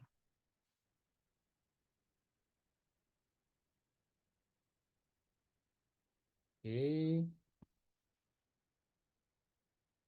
Supaya lebih jelas, kita kasih contoh yang sederhana. Nah, supaya lebih jelas lagi, sekarang saya mau masukkan nilainya, itu masukkan datanya gitu ya. Misalkan di sini saya ingin membuat sebuah metode klasifikasi untuk kasus ini adik-adik. Kasus XOR. Ada yang masih ingat nggak XOR itu tabelnya kayak gimana adik-adik? Exclusive OR. Biasanya di rangkaian digital ya, dapatnya kan ada OR, AND, XOR gitu ya. Ada yang masih ingat XOR itu gimana? Kan biasanya ada dua gitu ya. Ada X1, ada X2, kemudian di sini anggaplah Y sebagai targetnya. Gitu ya. Kan di sini 1, 1, 0, 0. Ini 1, 0, 1, 0 gitu ya. Sederhana aja nih untuk membuat klasifikasi XOR. Kalau 1, 1 outputnya apa? Kalau sesuai XOR? 0, Pak. Kalau 1, 0? 1. 0, 1? 1. 0, 0, 0 gitu ya. 0. Itu XOR. Nah, ini saya anggap sebagai data gitu ya. Ini untuk ilustrasi proses perhitungan tadi sih. Jadi ini inputnya, ini targetnya gitu adik-adik. Saya ingin model MLP saya itu bisa mendapatkan input X1, X2. Hasilnya itu adalah berupa prediksi Y-nya gitu ya. Dengan menggunakan konsep XOR ini. Jadi pada saat model saya dikasih inputan 1, 0, maka outputnya akan memprediksi, oh ini 1 gitu. Ya itu. Ini datanya adik-adik. Kemudian saya ingin membuat model MLP gitu ya, dengan backpropagation method gitu ya, MLP di sini ya, use MLP model dengan satu hidden layer ya. Ingat ini kita definisikan di awal gitu ya. Saya maunya satu hidden layer, kemudian neuronnya ada 3. Nah, ingat ya adik-adik ya, neuronnya ada 3 ya. Kemudian yang juga harus kalian tentukan itu adalah ini learning rate-nya. Learning rate-nya adalah 0,2. Learning rate ini dipakai di mana? Ada yang masih ingat? Learning rate dipakai di, berdasarkan penjelasan tadi saya sebelumnya. Learning rate akan digunakan di Mencari delta weight, Pak. mencari delta weight. Benar. Ya, learning rate itu nanti akan mencari delta weight-nya berapa, itu akan berpengaruh. Learning rate ini adalah salah satu variabel yang akan digunakan untuk mengoptimize neural network kalian. Pak, saya nggak pakai learning rate boleh? Atau satu learning rate-nya boleh? Jawabannya cuma nanti kemungkinan neural network kalian itu akan terjebak di kasus yang namanya lokal optimal, gitu ya. Jadi proses trainingnya mentok dengan akurasi berapa gitu, dan kalian kira itu sudah optimal gitu. Ternyata masih bisa lebih bagus lagi gitu. Nah, biasanya yang di-adjust itu adalah learning rate karena pengaruhnya di proses tadi menghitung delta weight-nya pada saat melakukan back propagation tadi. Itu ya learning rate. Learning rate berarti 0,2. Setelah itu saya hapus dulu nih. Maka saya akan mencontohkan itu ya, atau slide ini akan mencontohkan proses iterasi untuk kasus data yang pertama pada saat X-nya 1, X1-nya 1 gitu ya, X2-nya itu 1, berarti inputannya adalah 1 dan 1, maka target kita kan harusnya modelnya bisa ngeluarin 0 gitu ya, karena XOR. Pada saat dia inputnya sama, maka targetnya 0. Nah, kita akan menghitung ini gitu ya, melakukan training MLP kita dengan satu record ini. Ya, first record. Ya, maka prosesnya seperti apa? Proses pertama tadi apa? Inisialisasi gitu ya. Inisialisasi bobotnya. Bobotnya ingat ada dua, ada V sama W karena hidden layer kita itu satu gitu ya. Berarti ada V sama W. V-nya ini ya itu bisa kita gambarkan dalam bentuk matriks atau tabel seperti ini. Ya adik-adik ya. Terus Z ini apa? Z ini adalah hidden layer-nya. Hidden layer-nya kenapa Z-nya ada 3? Karena neuronnya ada 3. Karena kita tadi bilang di awal bahwa saya mau arsitektur MLP saya neuronnya ada 3 gitu ya. Berarti Z-nya ada 3 di sini, Z1, Z2, Z3. Kemudian kenapa ada X1, X2? Ya ini berarti inputannya ada 2. Satu ini untuk apa? Biasnya. Ya, di setiap neuron itu ada biasnya. Pak, kenapa nih 02, 0,3 ini random di range min 1 sampai 1 gitu ya adik-adik ya. Ini adalah inisialisasi bobot. Ya, 0,2, 0,3, min 0,1. Ini random adik-adik. Ya, di range ini. Range min 1,1. Oke, bobot VIJ kita sudah inisialisasi seperti ini. Kemudian juga kita inisialisasi untuk WJK gitu ya. WJK ini W adalah bobot antara hidden layer dan output layer. W kan. Kemudian kalau kalian lihat di sini kenapa hanya Y gitu ya. Y karena di sini kan binary classification 0 apa 1 gitu. Ya, karena target kita kan dia mengklasifikasikan XOR itu 0 apa 1. Maka Y-nya 1 gitu ya. Neuron di outputnya itu 1, Y saya buat di sini. Kemudian ini Z1, Z2, Z3. Kenapa? Karena W ini kan dia bobot yang antara hidden layer dan output layer. Makanya di sini hidden layernya ada 3 neuron kan yang ada di sini tadi. Ya, ini dia Z1, Z2, Z3. Kemudian kita inisialisasi untuk W-nya 0,5, min 0,3, min 0,4. Satu ini adalah untuk biasnya. Ya, berarti bobot biasnya adalah ini min 0,1. Ini juga nilainya random gitu ya. Jadi ini adalah proses inisialisasi ya untuk mengset nilai awal dari masing-masing bobot V dan W. Oke. Proses selanjutnya. Nah, ini kira-kira perlu saya jelasin ya. Kan sudah paham ya kalian ya. Ini adalah feed forward. Ya. Ini adalah menghitung layer yang pertama, yaitu output dari hidden layer, ya ZJ. Output dari hidden layer. Ya, ini rumus perseptron ya, adik-adik ya. Paham ya? Dari mana? Dari matriks yang tadi itu ya, dari weight yang tadi. V0J, 0,3 gitu ya. Tambah inputnya ini input, ini X gitu ya, ini V gitu. X-nya 1 dikalikan 0,2. Pak, kenapa 0,2 ya? Tadi kita inisialisasi tadi itu ya. Ini juga ini X-nya, ini V-nya gitu ya. 1,3 hasilnya nih. Kemudian masukkan ke apa ini?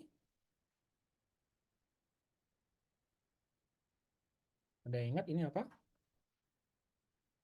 Halo?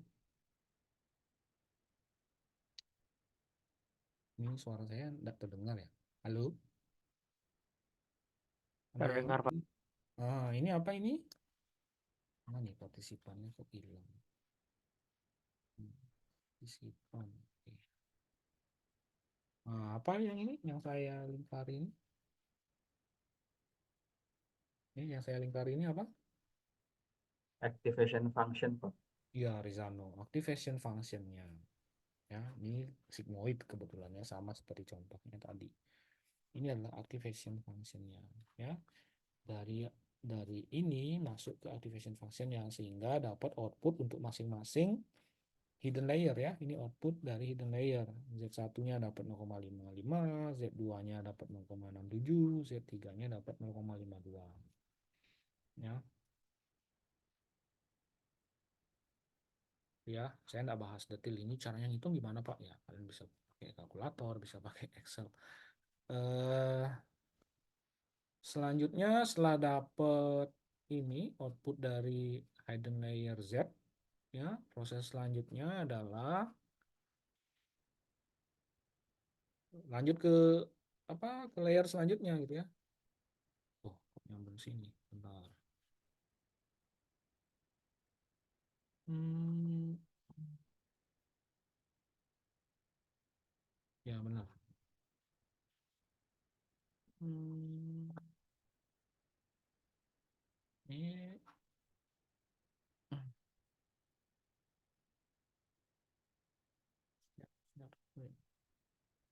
ya, ya, ya. Selanjutnya ya ke layer selanjutnya, yaitu output layer gitu ya. Output layer ya dari Z tadi itu dimasukkan ke output layernya.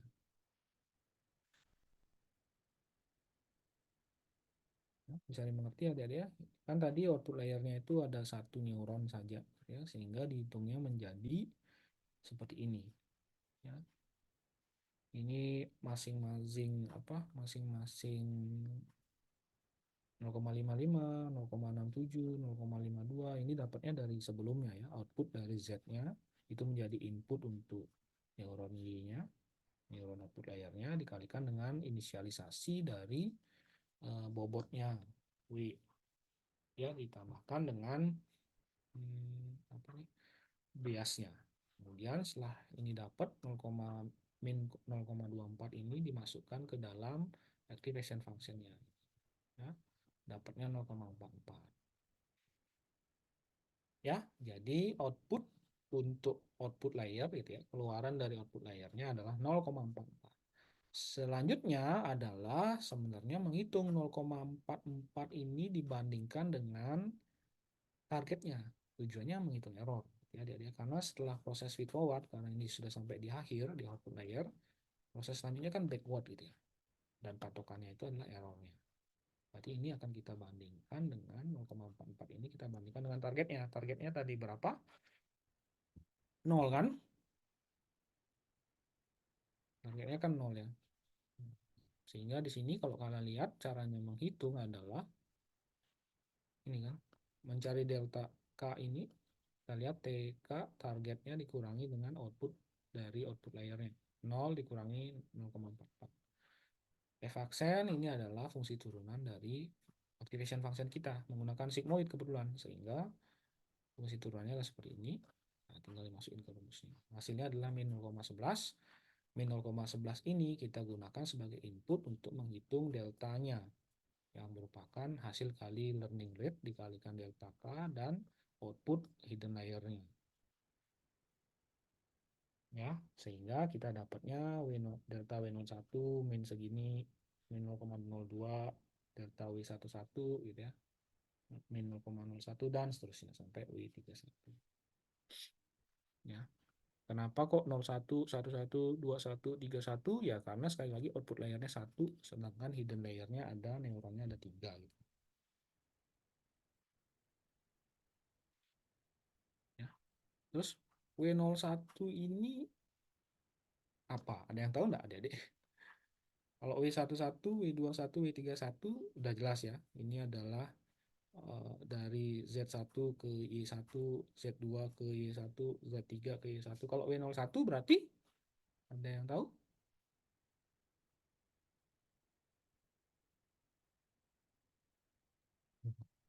Ada yang tahu enggak? Lalu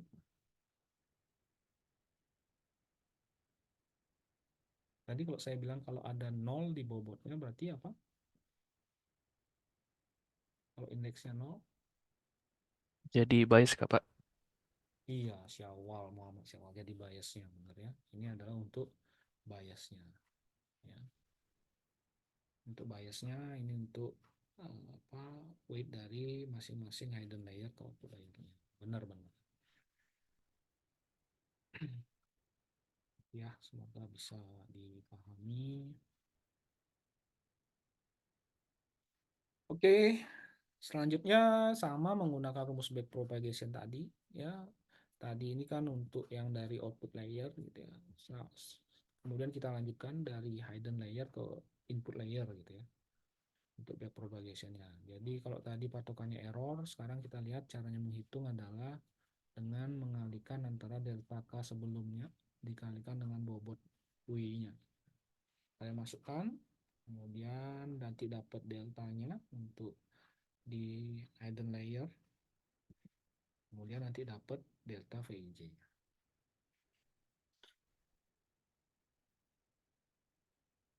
Nah, delta VIJ kenapa bentuknya matriks seperti ini? Karena ya dari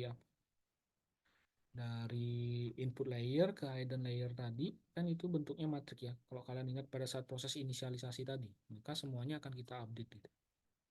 Ya, dari input 1 ke Z1, input 1 ke Z2, input 1 ke Z3 itu akan ada apa weight-nya V11, V12, V13. Nah, semuanya ini harus ada deltanya yang akan menentukan berapa besar kita akan update di proses iterasi selanjutnya.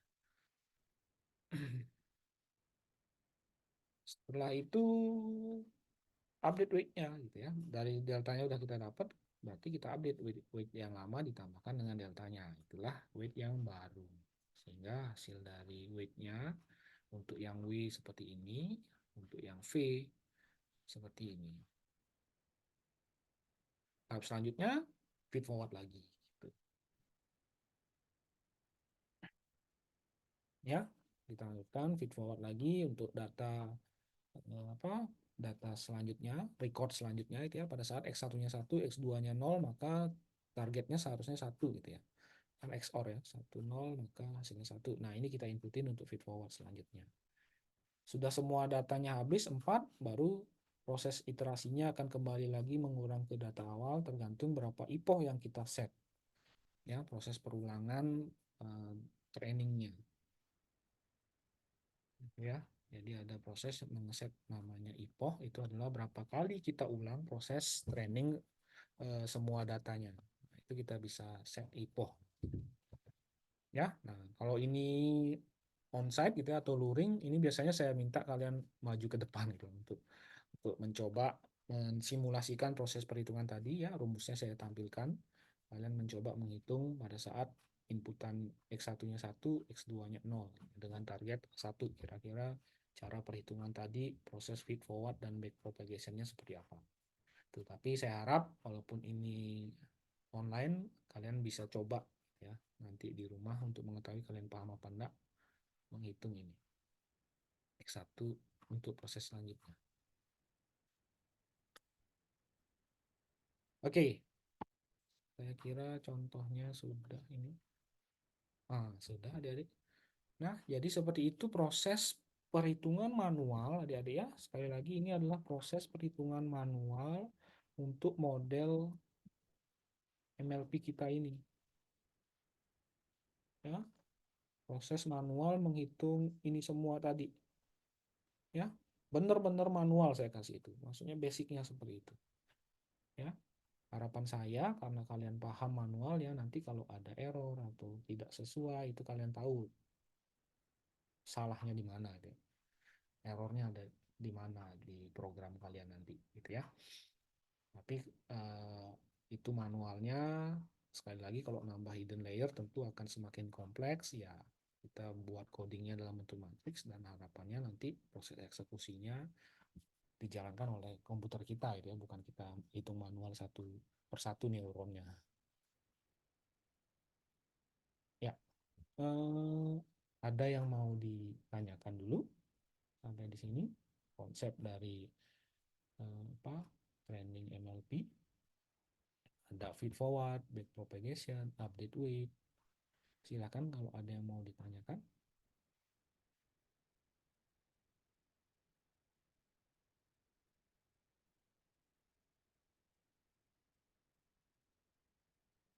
Ada adik-adik yang mau ditanyakan?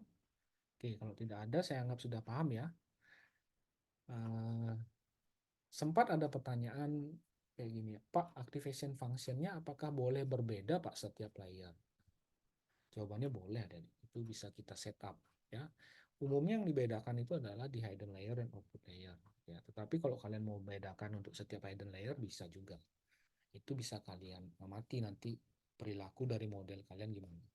Kalau mengamati perilaku model sebenarnya bukan hanya dari sisi model kita bisa menghasilkan akurat apa enggak ya, tapi kalian bisa cermati dari misalkan kompleksitasnya gitu ya.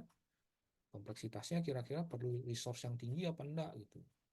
Ya, tadi resource yang tinggi cirinya ya layer kita ada banyak gitu ya. Neuron kita ada banyak. Itu sebenarnya barangkali bisa kita hemat gitu ya untuk menghasilkan hasil yang sama akuratnya gitu.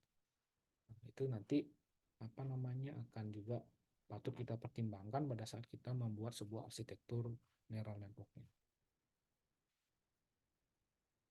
Ya, seorang machine learning engineer itu perannya di sana ada, membuat arsitektur yang tidak kompleks tetapi kinerjanya tinggi. Nah, itu yang susah. Kalau mau kinerjanya tinggi aja ya gampang, yang penting resource kita tidak terbatas gitu ya, komputer kita GPU-nya seberapa keren, ya udah kita layernya banyakin aja gitu ya, neuronnya banyakin, udah pasti hasilnya bagus gitu. Cuma ya tadi kan tujuannya supaya juga dari sisi resource-nya bisa kita hemat gitu ya untuk menangani atau mendapatkan hasil yang bagus. Oke. Nah, kalian sudah paham tadi konsep-konsepnya, itu bisa menjadi pertimbangan kalian pada saat kalian menyusun arsitektur neural network kalian atau NLP kalian di kasus sekarang ini.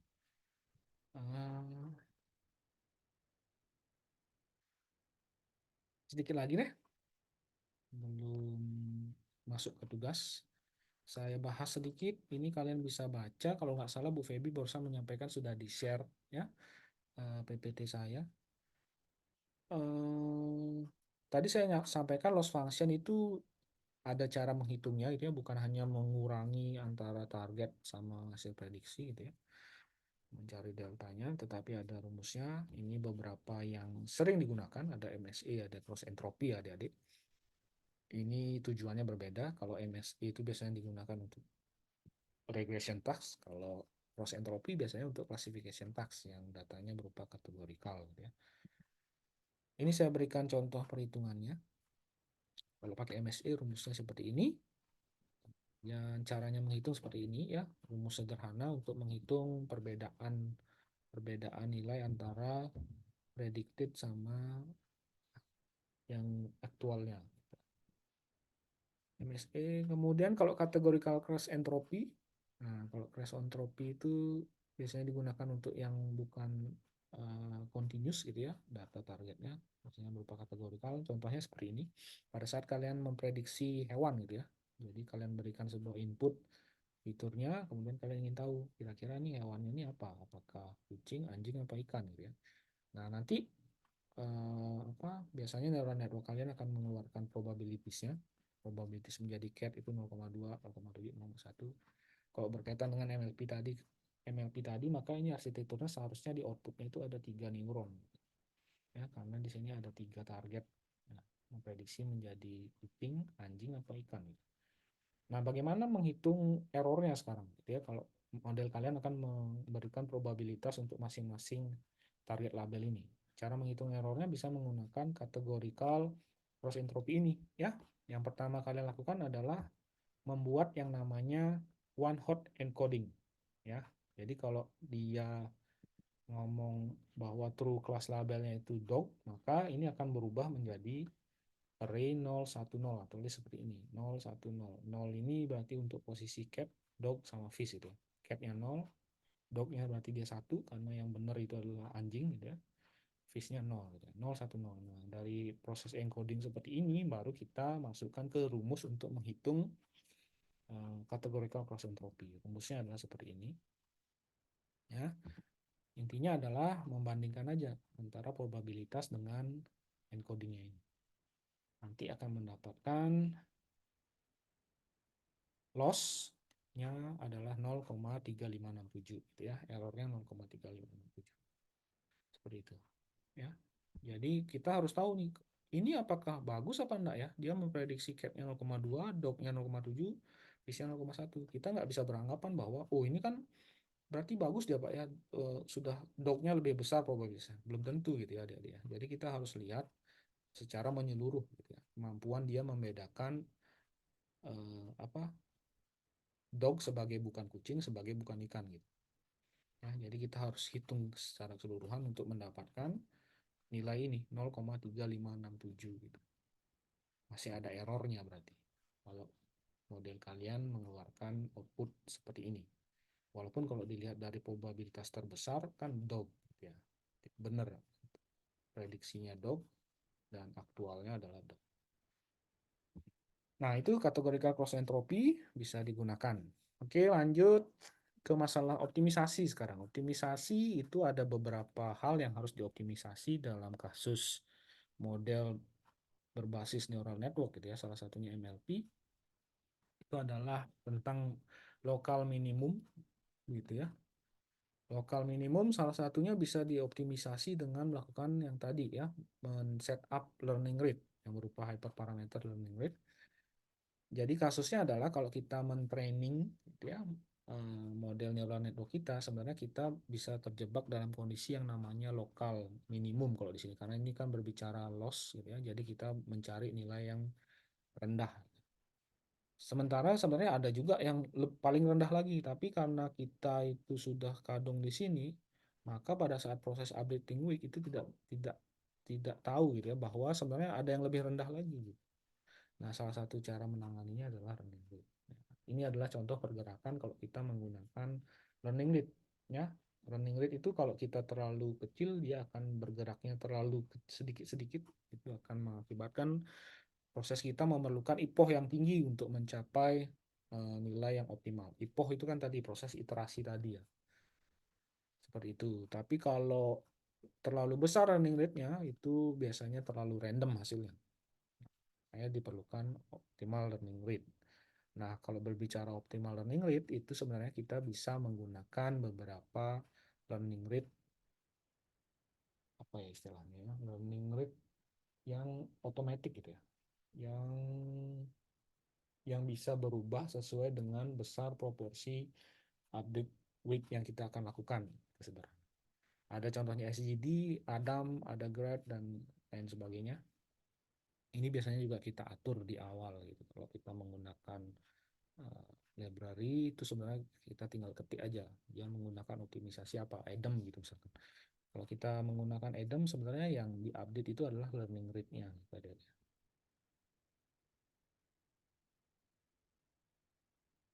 Oke, kemudian proses optimisasi selanjutnya adalah menggunakan yang namanya regularization.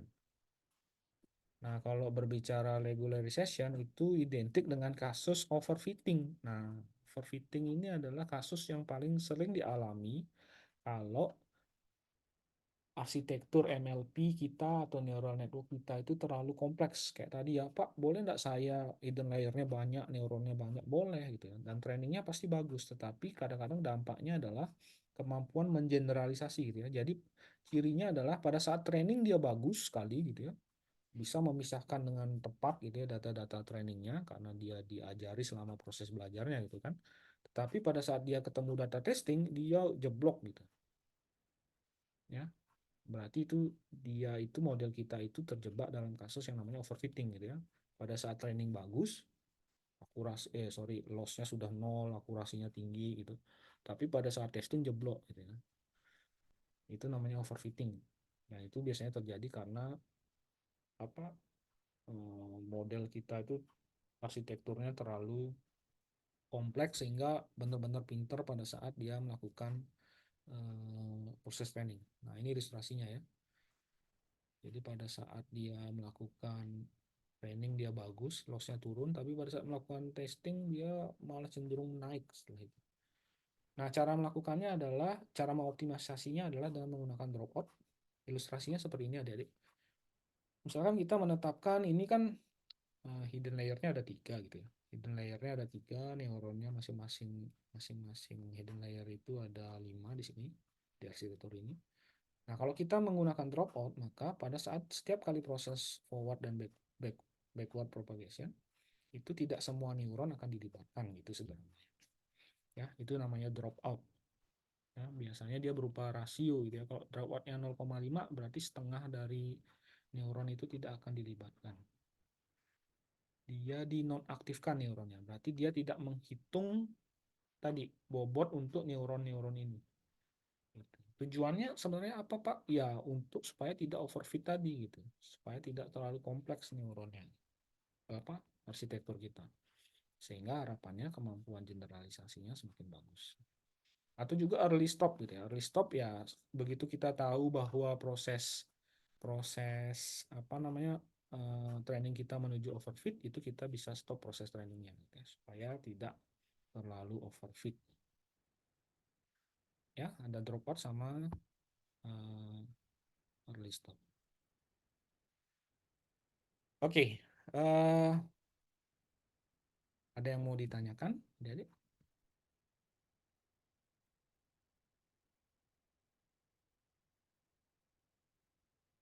Silakan tanya apa saja tentang ini neural network NLP. Ada? Oke, tidak ada ya. Oke, semoga bisa dipahami penjelasan saya. Nah, di slide saya ada mencantumkan contoh coding gitu ya, dengan menggunakan dataset yang sama seperti minggu kemarin adik, menggunakan dataset bunga iris itu. Tetapi untuk kasus yang multi class gitu ya, jadi sudah bukan binary lagi, sehingga kita harus menggunakan MLP. Tetapi di sini MLP-nya yang saya contohkan ini yang kita buat berdasarkan perhitungan manual tadi ya, karena kalau menggunakan library ya itu tinggal kita panggil aja library-nya. Nah, di sini silahkan nanti kalian cermati ya codingnya, semoga kalian bisa paham berdasarkan contoh perhitungan yang tadi saya jelaskan gitu ya, pada saat kapan dia melakukan updating weight-nya gitu ya, ini menghitung output-nya bagaimana untuk setiap layernya, arsitekturnya seperti apa gitu ya. Nah, ini penting ya, menjelaskan arsitekturnya. Arsitektur itu ya tadi, ini hidden layernya ada berapa gitu ya, neuron setiap hidden layer berapa, output layernya itu berapa neuronnya gitu.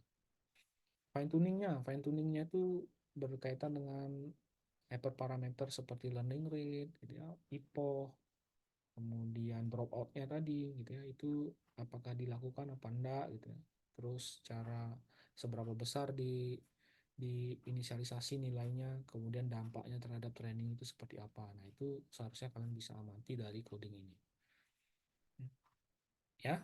Oke, di sini saya tulis task, tetapi saya harap kalian bisa lakukan secara mandiri. Ya, adik-adik ya, untuk bisa memahami kalau dari sisi coding, proses manual tadi akan seperti apa. Nah, sekarang baru masuk ke dalam tugas yang harus kalian kumpulkan. Ya, tolong didengar baik-baik. Ini nanti silakan kalian kumpulkan.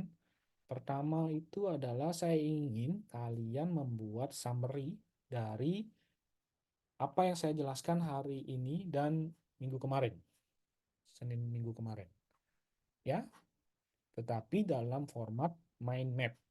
Saya kira mind map seharusnya kalian sudah tahu. Kalau belum tahu silakan kalian tanya ChatGPT, googling silakan ya. Mind map itu berupa gambar diagram ya.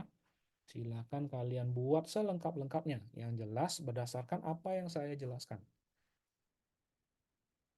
Ya, mohon maaf, itu kalian tidak boleh nambah-nambahin. Saya ingin berdasarkan apa saja yang saya jelaskan, adik-adik. Saya ingin tahu kalian menyimak penjelasan saya dari awal apa enggak. Semuanya, selengkap-lengkapnya, tetapi saya tidak ingin kalian nambah-nambahin. Misalkan saya tidak pernah menjelaskan tentang activation function ReLU. Kalian tiba-tiba munculkan gitu ya, ReLU sudah pernah dijelaskan, dia fungsi turunannya kayak ini. Saya tidak ingin seperti itu. Ya, silakan kalian sesuaikan dengan apa saja yang pernah saya jelaskan. Ini slide-nya sudah di-share, tapi saya kira saya menjelaskan bukan hanya patokannya pada slide gitu ya. Banyak hal yang saya tambahkan dari penjelasan saya ya. Nah, harapan saya kalian menuangkan apa saja yang kalian sudah pelajari dari perkuliahan kita selama 2 pertemuan ini. Ya, dalam bentuk mind map. Pak, mind map-nya apakah harus digambar manual? Enggak, saya kira sudah banyak software-software aplikasi berbasis web bahkan yang kalian bisa gunakan untuk menggambarkan mind map. Ya, kemudian nanti bisa diekspor hasilnya berupa gambar, berupa PDF, silakan. Nah, itu tugas yang pertama. Tugas yang kedua adalah membuat MLP dari Keras Library. Nah, ini contoh library yang paling sering digunakan untuk membuat MLP. Ya, kemudian datasetnya apa? Silakan kalian gunakan dataset yang sama dengan coding saya sebelumnya, yang tadi saya minta kalian cermati ini. Ya, kalian modifikasi coding saya ini, tapi dengan yang menggunakan library saja cukup. Silakan kalian lakukan proses trainingnya, proses testingnya, proses tuning atau optimisasinya, silakan dibuat selengkap-lengkapnya. Ya, untuk membuat sebuah model yang baik dengan MLP. Gitu ya. Kemudian codingnya silakan nanti dikumpulkan beserta mind map ini ke email saya, bisa di zip ya ke alamat email ini, dan pastikan subjeknya ini ya adik-adik ya, tugas dash neural network dash nim kalian, cukup ini subjeknya, tolong pastikan ya. Ini untuk saya buat supaya nanti kalian dalam satu kategori gitu ya di email saya, sehingga saya bisa mudah memeriksanya.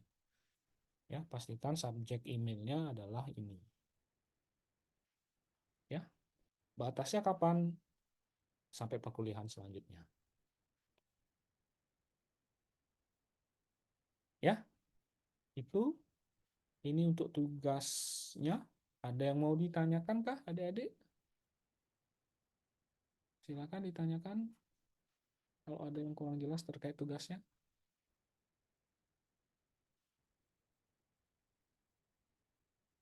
Sudah jelas? Silakan Atalah. Ya. Halo Pak, izin Ya. konfirmasi ulang Pak. Berarti yang disubmit via email tuh ada dua ya Pak, mind map Benar. sama Codingnya. MLP-nya. Ya. Iya benar, codingnya .py-nya boleh. Oke, baik Ya. Pak. Makasih Pak. Siap. Ya, silakan kalian buat codingnya. Ini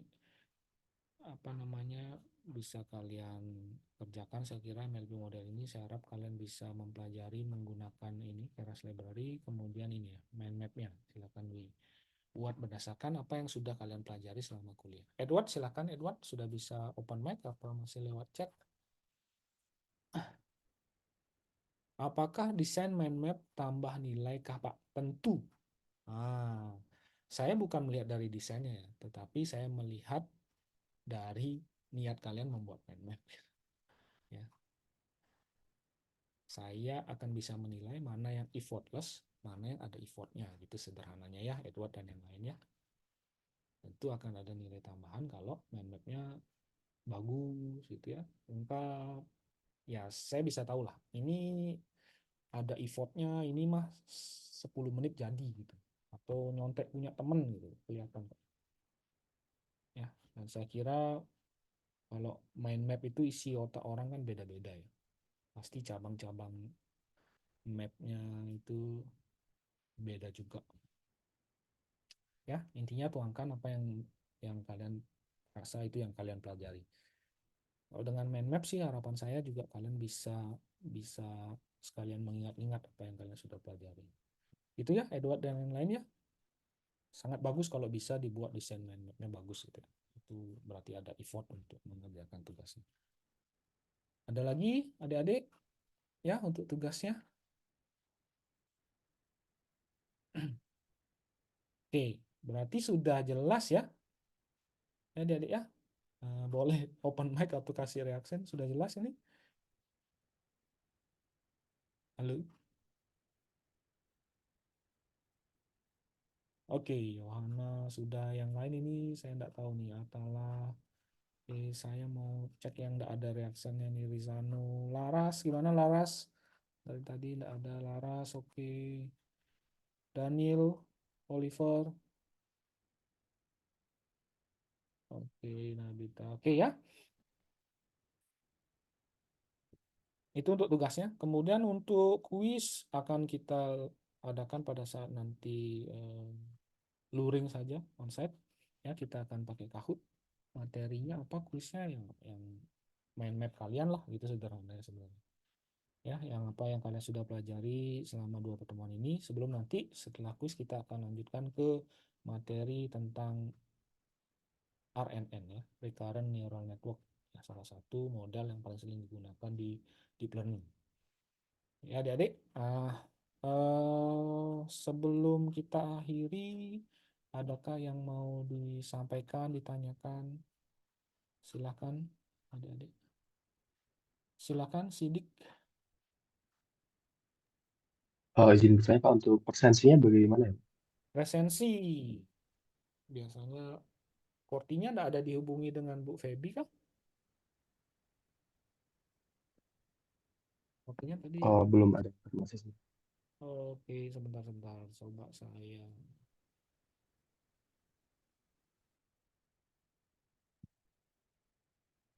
Oh, ini ada resensi.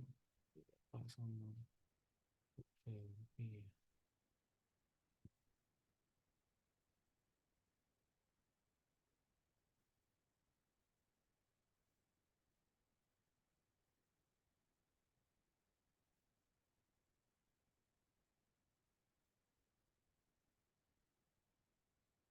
Oke, saya chat ya, Sidik ya.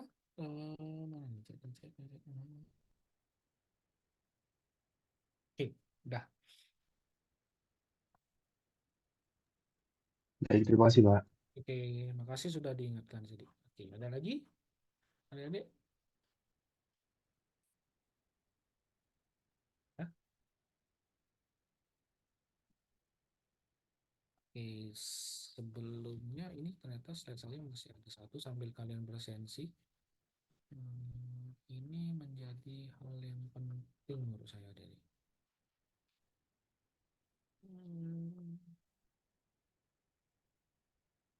Nah, ini saya share.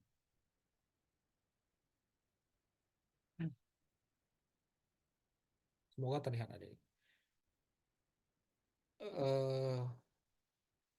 Di slide akhir gitu ya, untuk topik neural network saya ada berikan 2 link YouTube yang menurut saya sih kalau kalian memang concern di machine learning gitu ya, AI spesialis, kalian harus tonton ada ya.